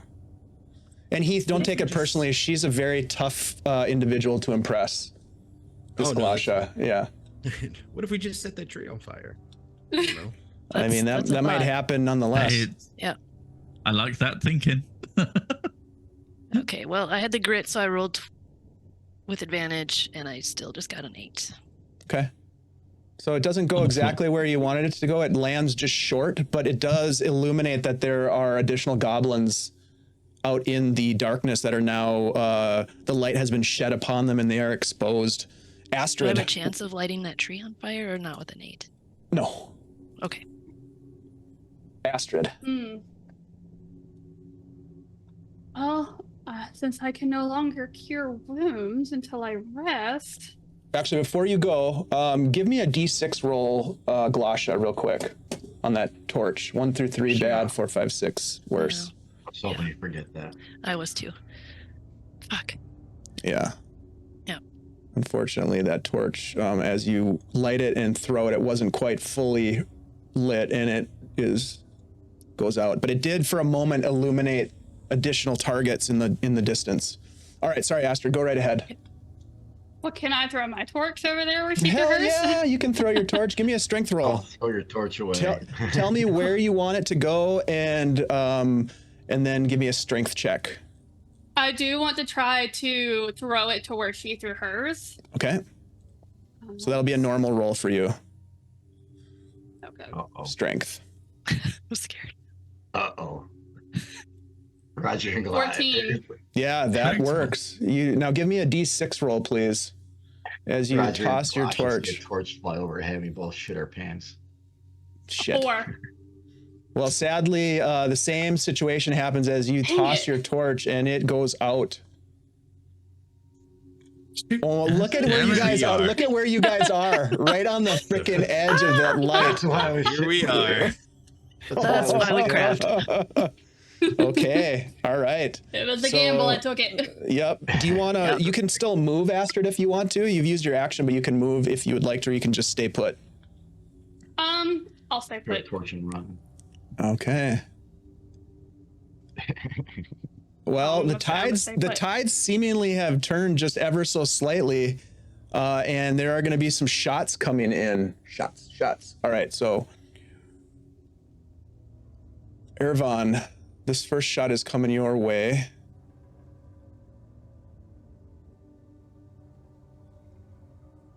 That is only a 9. I'm pretty sure that does not hit you. My AC is an 8. Okay, then it definitely hits you. That definitely hits. Not Iran or Iran. All right. Time to go. That is going to be a total of 3 points damage. I drop. Oh, I thought they were Oh shooting at- no! Oh, I thought they were shooting Uh-oh. at Erding. Yep. This all is right. looking real bad. Yep. A second shot is going to go after, let me just double check here. Heath. pass. Pass. No, thank you. Strong armor. If only that worked. I know. I'll take a pass. It's a hard pass. Ooh, 18. Ooh. Oh shit. Yeah, that's Ooh, 4 points of damage to Heath. Ooh, Oh, I no. drop. I drop. Third shot is going to go for Raj. Oh, I don't want to be here anymore. 14 is your armor class, isn't it? yeah, it is. If it Roger's meets, gone it down. beats. Uh-oh. Oh. 3. I'm 3 points. alive. Okay. All right. That is their turn. I'm not happy, but I'm alive. No, you're definitely not happy. Those are Now the was shots the- that come in. Was the Ivern. one still asleep, by the way?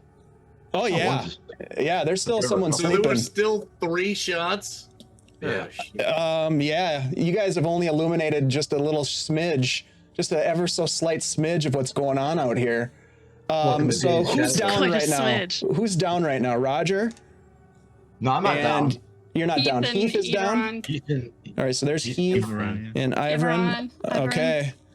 All right, so it is Ivern, it's your turn. Give me a d20 roll. On a natural 20, you're up. did With you roll one his hit D4? point. Or you rolled a D4? I rolled it for him. Yeah, that's right. Natural 20? Natural one. One. Okay. You're gonna lose an additional round on that, sadly. Uh-oh. Oof. Okay. That brings us to the top of the order. Heath, I need you to roll a d20. On a natural 20, you're up with 1 hit point. Oh, so Ooh. close. Oh So man. close. Okay, your counter ticks down. Erdon. Well, Now, I will say Seeing two- this.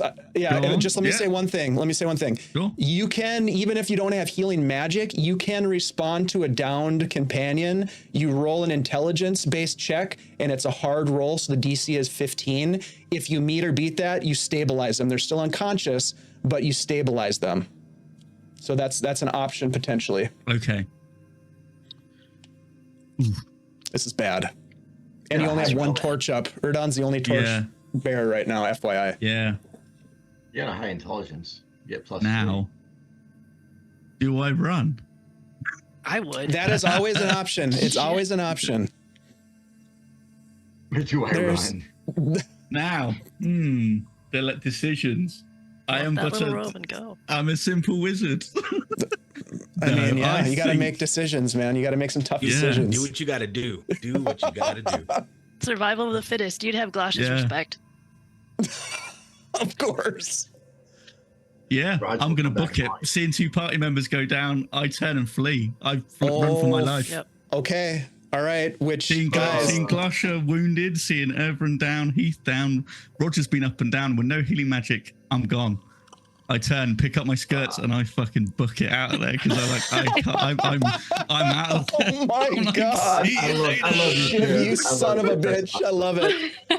Oh my I God. can't. I've only got Respect. 3 hit points. I'm out of it. Yeah, I'm that too was much of an amazing. easy target. All right. So you take off running back basically the way you came. Yeah. Yeah. Back And to Grimhollow as fast as, as my you people carry do, me. you take your torch with you. Sorry, guys. Oh my Oh, God. man. Okay. Should've just got Roger. real. Roger's What up. an ass. Roger, you're still Roger. up. Everything is dark. The darkness Yeah. envelops you. I would like you to make a wisdom check right now. This is going to be a we'll call this we'll call it a hard check. So 15 is your DC. Rolled an 18. Okay, you hear the whispers in your mind again. This similar to the whispers you've heard before, but they're louder this time. They're calling to you. They're drawing you forth. They're trying to pull you deeper into the Shadowdark. And you can feel your hand gripping the hilt of your sword tighter than you've ever felt it, as if you're getting ready to attack something that you can't see. but you shrug off, you steel yourself against this temptation, knowing that for the most part, the only people nearby you are your companions, and how horrible that would be if you were to turn on them in this moment of desperation. What would you like to do, Raj? He sees the light leaving. He realizes he's gotten plunged into darkness. The tactical man that he is, he knows that Erdan just ran off. Roger's gonna quickly grab a torch and light it. As he's doing it, he's saying, I'm gonna fucking kill him. All right, you're gonna use your action to fire up a torch. Yeah. Okay. And if I can't, well, I that's my only action. That's your action, yep. I fire up a torch, and I just basically I look at Glasha and I look at Astrid. I see Heath and Everand down behind us, and I say, we gotta get the hell out of here. And if I can't, well, I already did my action, but I was gonna pick up Astrid. But I'll do that next turn, I guess. You can do that on your next turn. All right, Glasha, Ivern and Heath are down. All right.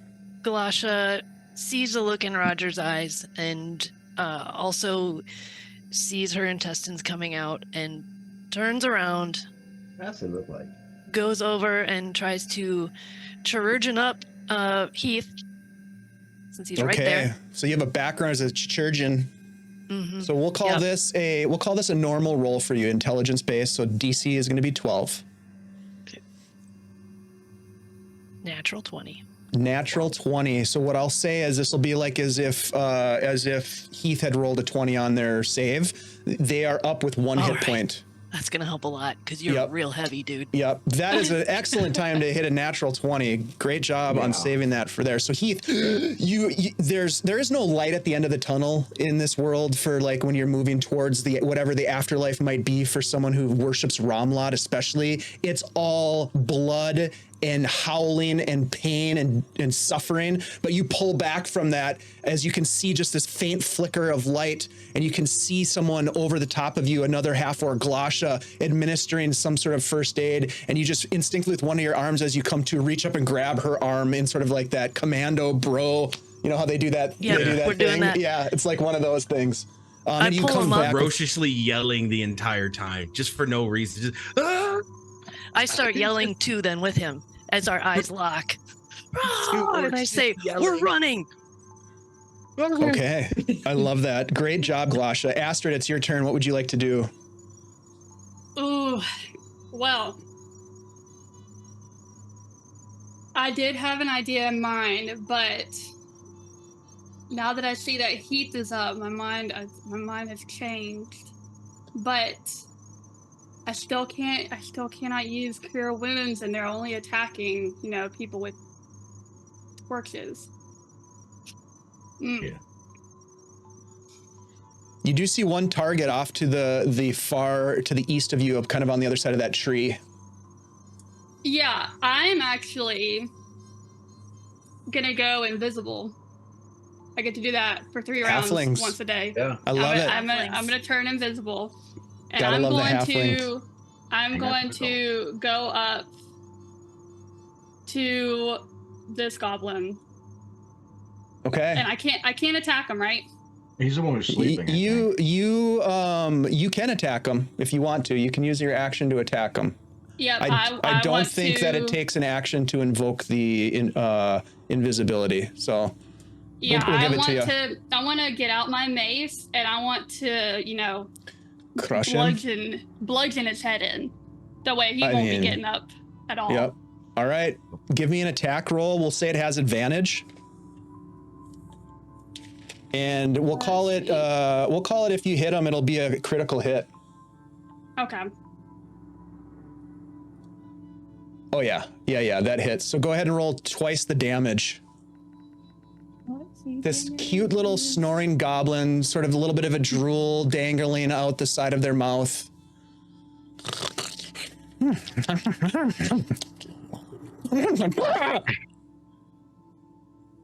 4 total. You just come down on him with a massive swing, and then he looks up with you with fear in his eyes. It doesn't kill him. But I'm invisible. But I mean, he can still see my he face. just looks up. He knows something hit him, but yeah, he can't see you. But he is not sleeping anymore. But he is on the ground with a massive head wound. All right, that was Astrid's turn. It is their turn. Well, the one that you just clobbered is going to get up and run, and he's going to get about here and disappear. There are a couple of others that come into view, and they're going to take some shots. Well, you have the torch, don't you? No, I have a torch. Oh, Roger has the torch. Okay. They're They're going to take shots at Roger then. That's how they do. So Roger's taking a lot of shots this game. He's so drunk. Roger's a freaking torch. So many shots. The first one is going to miss with a total of 5. The second one Miss. Because you look real bad is too. going to Right? miss with an 8. Ooh. And the third one, which is coming from a different direction, 3 times in a row. is going to miss as well. You are very, very lucky right now. I will say we like this. Yeah, that's exactly how you like it. We'll go to Ivarin in a minute. Sorry. Ivarin in a minute. You guys notice that the torch that you have is flickering. Your party is wounded. You don't know how many goblins there are. There are a minimum of 3 goblins that have been flinging arrows in your direction. You get a sense that it's important at this moment to make a decision. Do you press your attack or do you retreat? So I'm going to go down the list here, and I'm going to ask you what you intend to do. I'm going to start with Ivarin because you're next in the order. What is your intention? Is your intention to try to continue the fight or to flee? Well, Ivarin's down, isn't he? Yeah, he's down. Assuming I'm not you're down. dead. Oh, you're Assuming down. I'm You're not down. dead Down. would be to leave. You are can not magically get up conscious. and go. Sorry, I forgot about that. Give me a D20 roll, Ivarin. Oh, absolutely. In that 20, come on, man. Where are you on the map? Oh yeah, there you are. He's like up by the cart. Damn. Okay. Okay. So skip that. We'll go to Heath. Heath, what's your intention here? What would you like to do? Do you want to press the fight? Are you going to flee? Well, the first thing he heard after coming up from being unconscious is that we're running. So he's going to go, okay, we're running. Okay, so your intention is to run. I'll just go down, and then we'll come back for actions. Erdon, what's your intention? You're already gone. Roger, he already made your choice. Ages ago. Roger, you're still running. Roger, what's your situation? My intention was to either get Astrid back or go grab her myself and run. Well, she disappeared. Yeah. Oh, she disappeared. Does she become visible after she makes a combat attack though? Is that how invisible? I don't think so. Nope. No, she's invisible. I go invisible for 3 rounds. Yep. I wasn't sure if she came visible. Yeah, you can't see her. So what's your intention, Raj? Well, my intention then at that point, I look around, I don't see Astrid. I'm like, Jesus, and Saint Taragnus, and I just look at Glasha, and I would be yelling to Glasha and Heath saying, "Can you guys carry Ivarin? And we're out of here." And my intention is to run, is to get out. If I can't see Astrid, I'm just calling her name, and we're out of here. Okay, Astrid, what's your intention? While he is, going to pick up Ivarin, I am going to run up behind Roger and just clutch on his back, and ride him all the way out. Okay. Whose back was that? Sorry, Heath's? Rogers. Okay, yeah. I grab on Roger's back. Hopefully you give him some sort of warning, but Roger, you feel something jump onto your back and maybe a little whisper. Yeah. That's not creepy at all. Yeah, my basic response is fucking halflings and their invisibility. Okay. All right. So you guys are all gonna leave. So let me go down the list and tell me any final actions that you want to take before leaving. Heath. I'm going to pick up Ivarin if I can. Okay. Yeah, you can pick him up for sure. His body is very limp and he is unconscious, but you pick up this body and throw it over your shoulder, not a problem, and you start to take off. Erdan, you are running. You're already gone. Roger, you have somebody on your back. You're running. Anything else you want to do before leaving the scene? I just grab Ivaran's hat if he dropped it. Okay. Yeah, you could do that. Glasha, Appreciate you. Appreciate you. Anything that you would like to do, Glasha? Nope, she's just making sure that everybody's getting carried and can go at a regular speed and is running. Okay. Booking, let's say. Okay. Booking.com. All right. And Astrid, you are on the back. I will say that, Roger, as you are racing past to keep pace with your companions, you notice that laying nearby this it's hard to even call it a body at this point, but this survivor that tore open to reveal this gestating tentacled abomination, there is a pouch and a backpack laying next to it. Now, if you want to take the action to grab that, I will let you do it, but it will cost you either a random roll on your inventory twice as you return to Grimhollow, or a roll on the super secret triple D6 table of death. I'm gonna grab it, and I will lose a couple items randomly. Okay. All right. So you grab the pack and the pouch as you race past, and the five of you and Ivran, the sixth, make your way back to Grimhollow. Roger, go ahead and give us random rolls against your inventory to find out what you have lost. Okay. It's gonna be a D12. 10 is... I lost a torch. Now let's roll again. I'll just roll again, and I'll ignore any result. I'll re-roll it if it's something that or I'll go to the next one up if it's the same. Okay. And that is, come on, where are you? There we go. It was 6 was the first one. So 1, 2, 3, 4, 5, 6. Oh, I lost my flint and steel. Okay. Okay. So you lost a torch and flint. No big deal. You make it back to Grimhollow, pounding on the gates. And as you're racing up to the gates, you see actually pounding on the gates ahead of you is Erdan is like, let me in. And the gates are opening up, and the rest of you like race in as they're getting ready to close the door behind you. You'll have to count off torches. It'll take you, Erdan, 1 hour to get back. So scratch off a torch for you. And then Roger, you had a torch burning. So scratch off a torch for you as you make it back to Grimhollow. I just shout to Erdan, I don't think you're safe in there, buddy. I will say this. You all ran. There will be some interesting follow-up on the in-character discussion threads on our Discord, which is going to be very interesting to see how Erdan is now viewed in light of that decision. But, you know, some, as Glasha said, perhaps doesn't begrudge somebody for the instinct that they might display in the field. I will say this, Glasha, as you make your way back into Grimhollow, Ervaron is set down on the ground, and you go to respond to them, and immediately upon looking at them, you realize that they are lifeless and dead. Everan. Yep. Everan did not make it back from the Shadowdark. We never. We didn't stabilize. However, we were panicking. Roger, as you look inside this pack, there are personal belongings such as clothing, a torn and tattered cloak. If you recall, the Butcher Boys were not well equipped. They were a ragtag group. In fact, they looked less capable than your team that had gone out on the goblin hunt only a day prior. You certainly have learned as a group what happened to the Butcher Boys. You know that whatever was left of them was taken.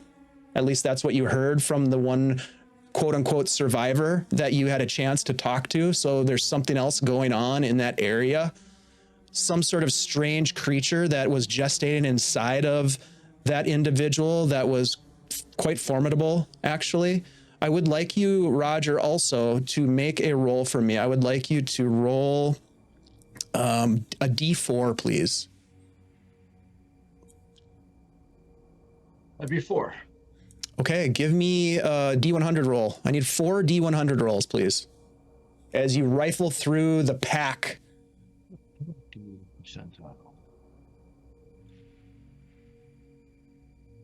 So it's a 1d10 plus 1. Okay, yeah, I got you. Okay. Yeah, D100. Yeah, that would be a, So a 29. 29. You recovered a set of dusty leather armor that is dyed black. Appears as though it's worth about 10 gold pieces. Give me another one. Percentile again? Yep. That's a 67. A fine set of ivory game pieces. Where this individual recovered a set of game pieces this fine is hard to even fathom. You get a sense that they're probably worth about 25 gold pieces if you were to sell them. Give me another one. This is probably the most important roll that you made was that 4. Yeah, huh? Oh, that's right. That is a 70. 70. Sheesh, you're rolling really well. So a fragment of a sapphire, which you believe is potentially could fetch about 30 gold pieces. And one more final roll. One more. We're gonna split this up at some point in the chat. We're gonna carouse with it. You're gonna do There's a some serious 62. carousing. The cloak that was in the pack, turns out it wasn't so shabby at all. As you pull it out and take a closer look at it, it seems strange and made of some material that you're unfamiliar with. It's almost like a fine silken material. It looks like you could probably sell it for 15 to 20 gold pieces. We're drinking tonight, folks. We'll drink to And that, everyone's- my friends, is the Chronicles of Grimhollow. We have completed mostly successfully our quest and returned to Grimhollow. Everybody made it back. I guess we can say that. Oh. Some, Everybody. unfortunately. After does have a Ivern- question. After does have a question. Sure. Since Ivern's not going to need it anymore, can she go? Since she's invisible, can she go and steal a torch off of him? Absolutely. Yes. I have Absolutely. my torch back that I used. And I imagine whatever was in Ivern's pack and the gear that they had on them would probably be fair game for this group as well. A little bit of an unspoken rule, I suppose, when you go out with a team, that if you should fall in the Shadowdark, that those who are left behind can make use of the tools that you leave by your death. And that is where we will end. The game continues because we play this game in our Discord on a weekly basis. And there is plenty of opportunity for more in-character discussion as we dive into sort of the interim between sessions. We have some coin now that you have found. You potentially could do some carousing, which we can talk about after we're done here in the chat, which is a way to convert coin into experience points. And because of your survival, those of you who did survive will gain 1 survival point, which is worth 1 XP. And each of you will gain as well 2 treasure points. So a total of 3 XP for each of you. And we'll sort out sort of the details behind that after we're done here. We are streaming this special session of Chronicles of Grimhollow and Shadowdark because we wanted to show folks what it's like and how we play Shadowdark. It's pretty brutal, pretty fun. Hopefully you all had a good time.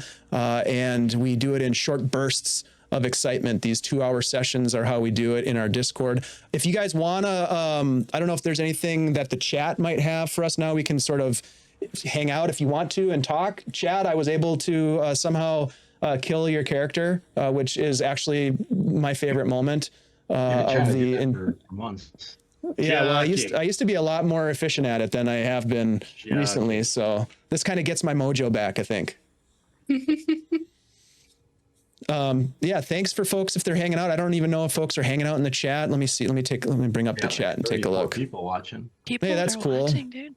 Hey, that's great. Thanks for joining. If you guys have any questions about Shadowdark, you want to know more about it, feel free to drop a question in the chat for us. We'll be happy to chat with you a little bit about that. Thanks for doing it. Do you guys have any questions about Shadowdark? You want to know? Oh, I can hear myself on someone's audio. So whoever just turned on the disc, there we go. Yeah. So if anybody has any questions, please let us know. We could definitely go around the table quick while people are maybe thinking of questions. And if you want to tell people who you are, maybe a little bit about what your thoughts are on the session, and if you have anything that you want to plug or places that folks can find you. Let's go ahead and start with Ian. Let's go ahead and start with you, my friend. Yeah. Hey, everybody. I'm Ian, or your boy Big on all social medias.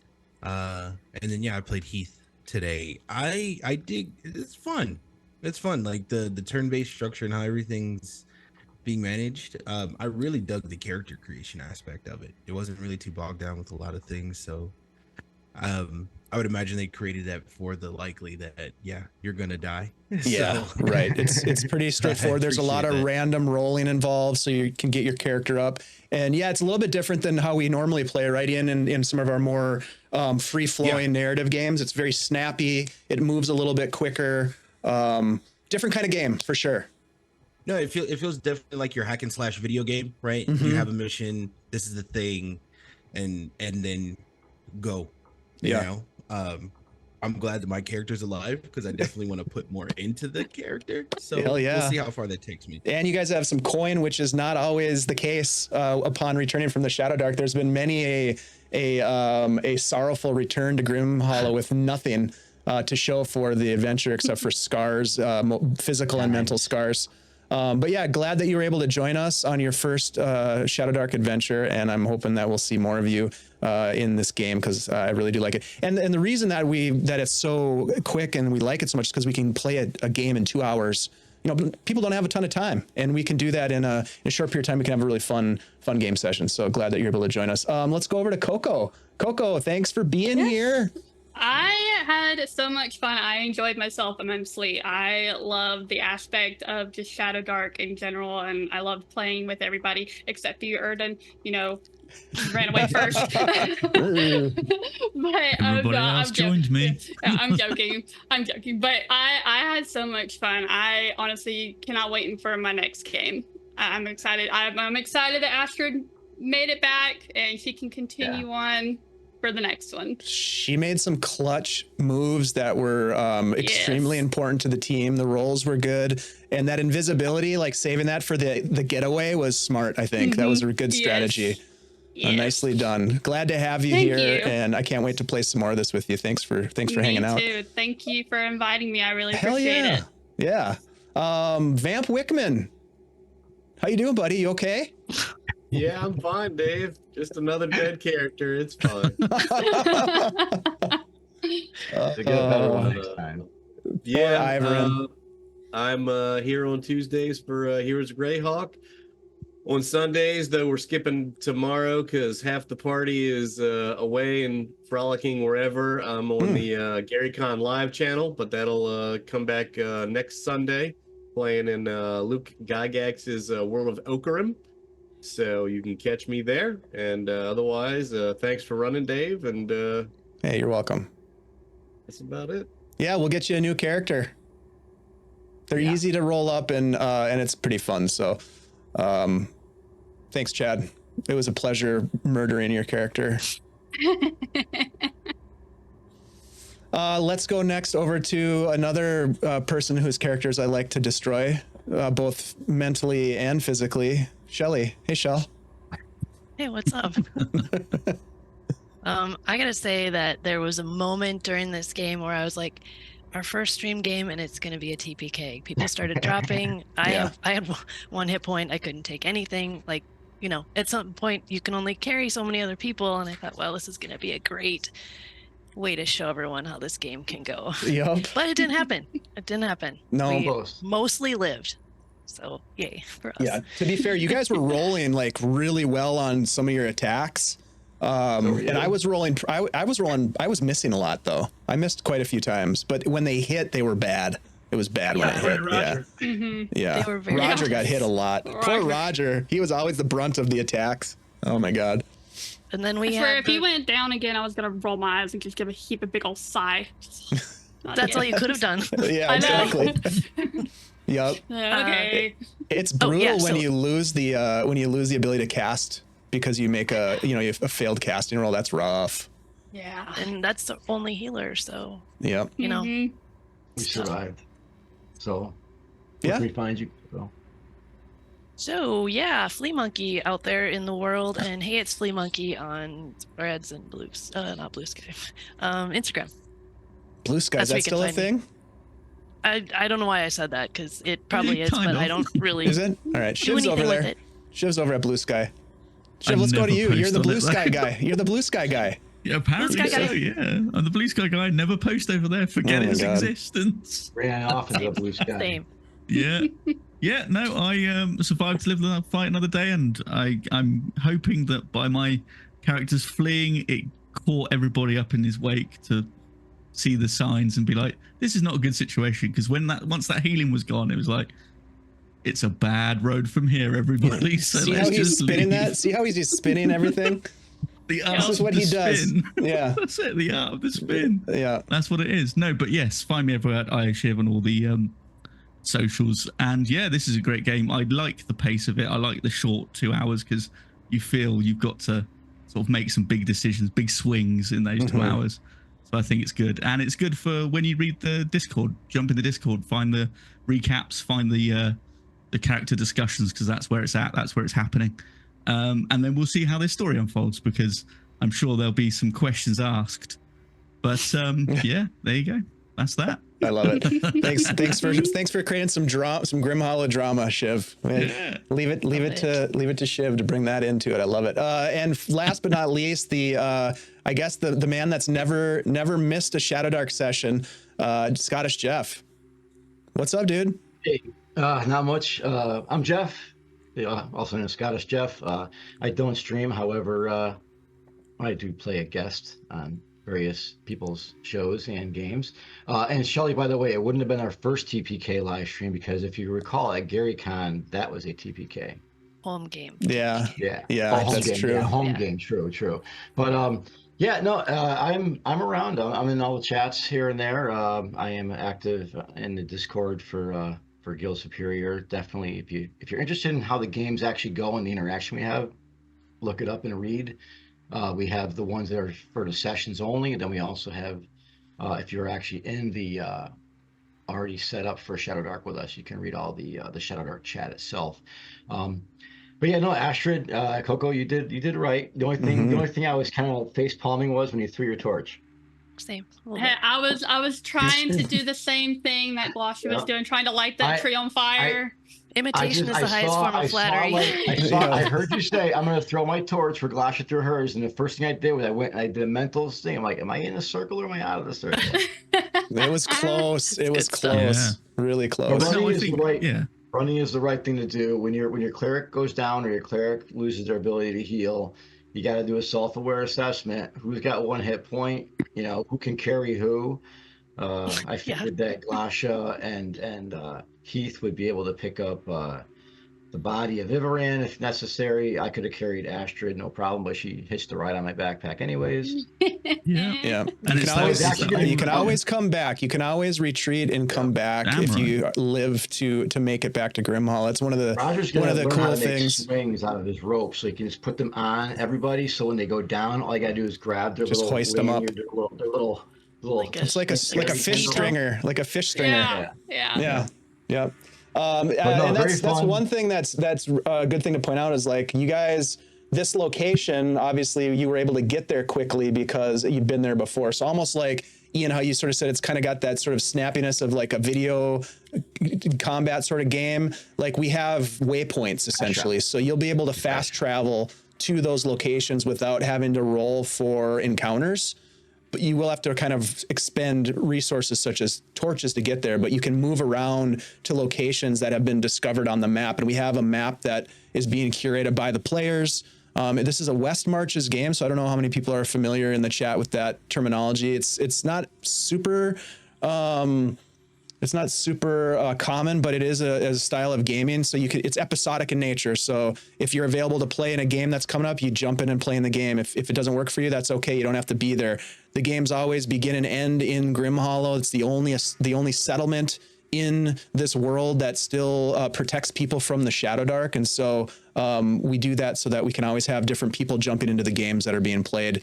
The players schedule the games, decide on the quests, and determine who's going to be going on the quest. It's working out pretty well. It's been pretty awesome to give that style of gaming a try. I'd never done it before, and I think it's going well. So yeah, if folks are interested in getting involved, I'm just going to put the Discord link in the chat. Just hit us up once you get in the Discord. We do set up generally about a monthly session 0 to onboard new characters, or new players, I should say. So we'll walk you through sort of the world, the setting, some of the mechanics, and you'll walk away with your first Shadowdark character, and you'll be all set to jump into one of our home games. And we'll be streaming occasionally when we can to keep kind of promoting this game and our style of gameplay with it. And we're glad that folks showed up to hang out with us. I don't see any questions or anything in the chat, unless I missed something. We need to get Kelsey to maybe join us one Saturday and stream with us. That'd be great. Yeah, that was fun when she jumped in with us at GaryCon. All right, well, Yeah, look, I think that's it, you guys. Thanks for hanging out. We appreciate it. We will see you in the Discord. Come on over and hang out with us. We'd love to chill with you guys. Thank y'all for visiting and watching. Yep. See you later. Bye. Bye. See ya.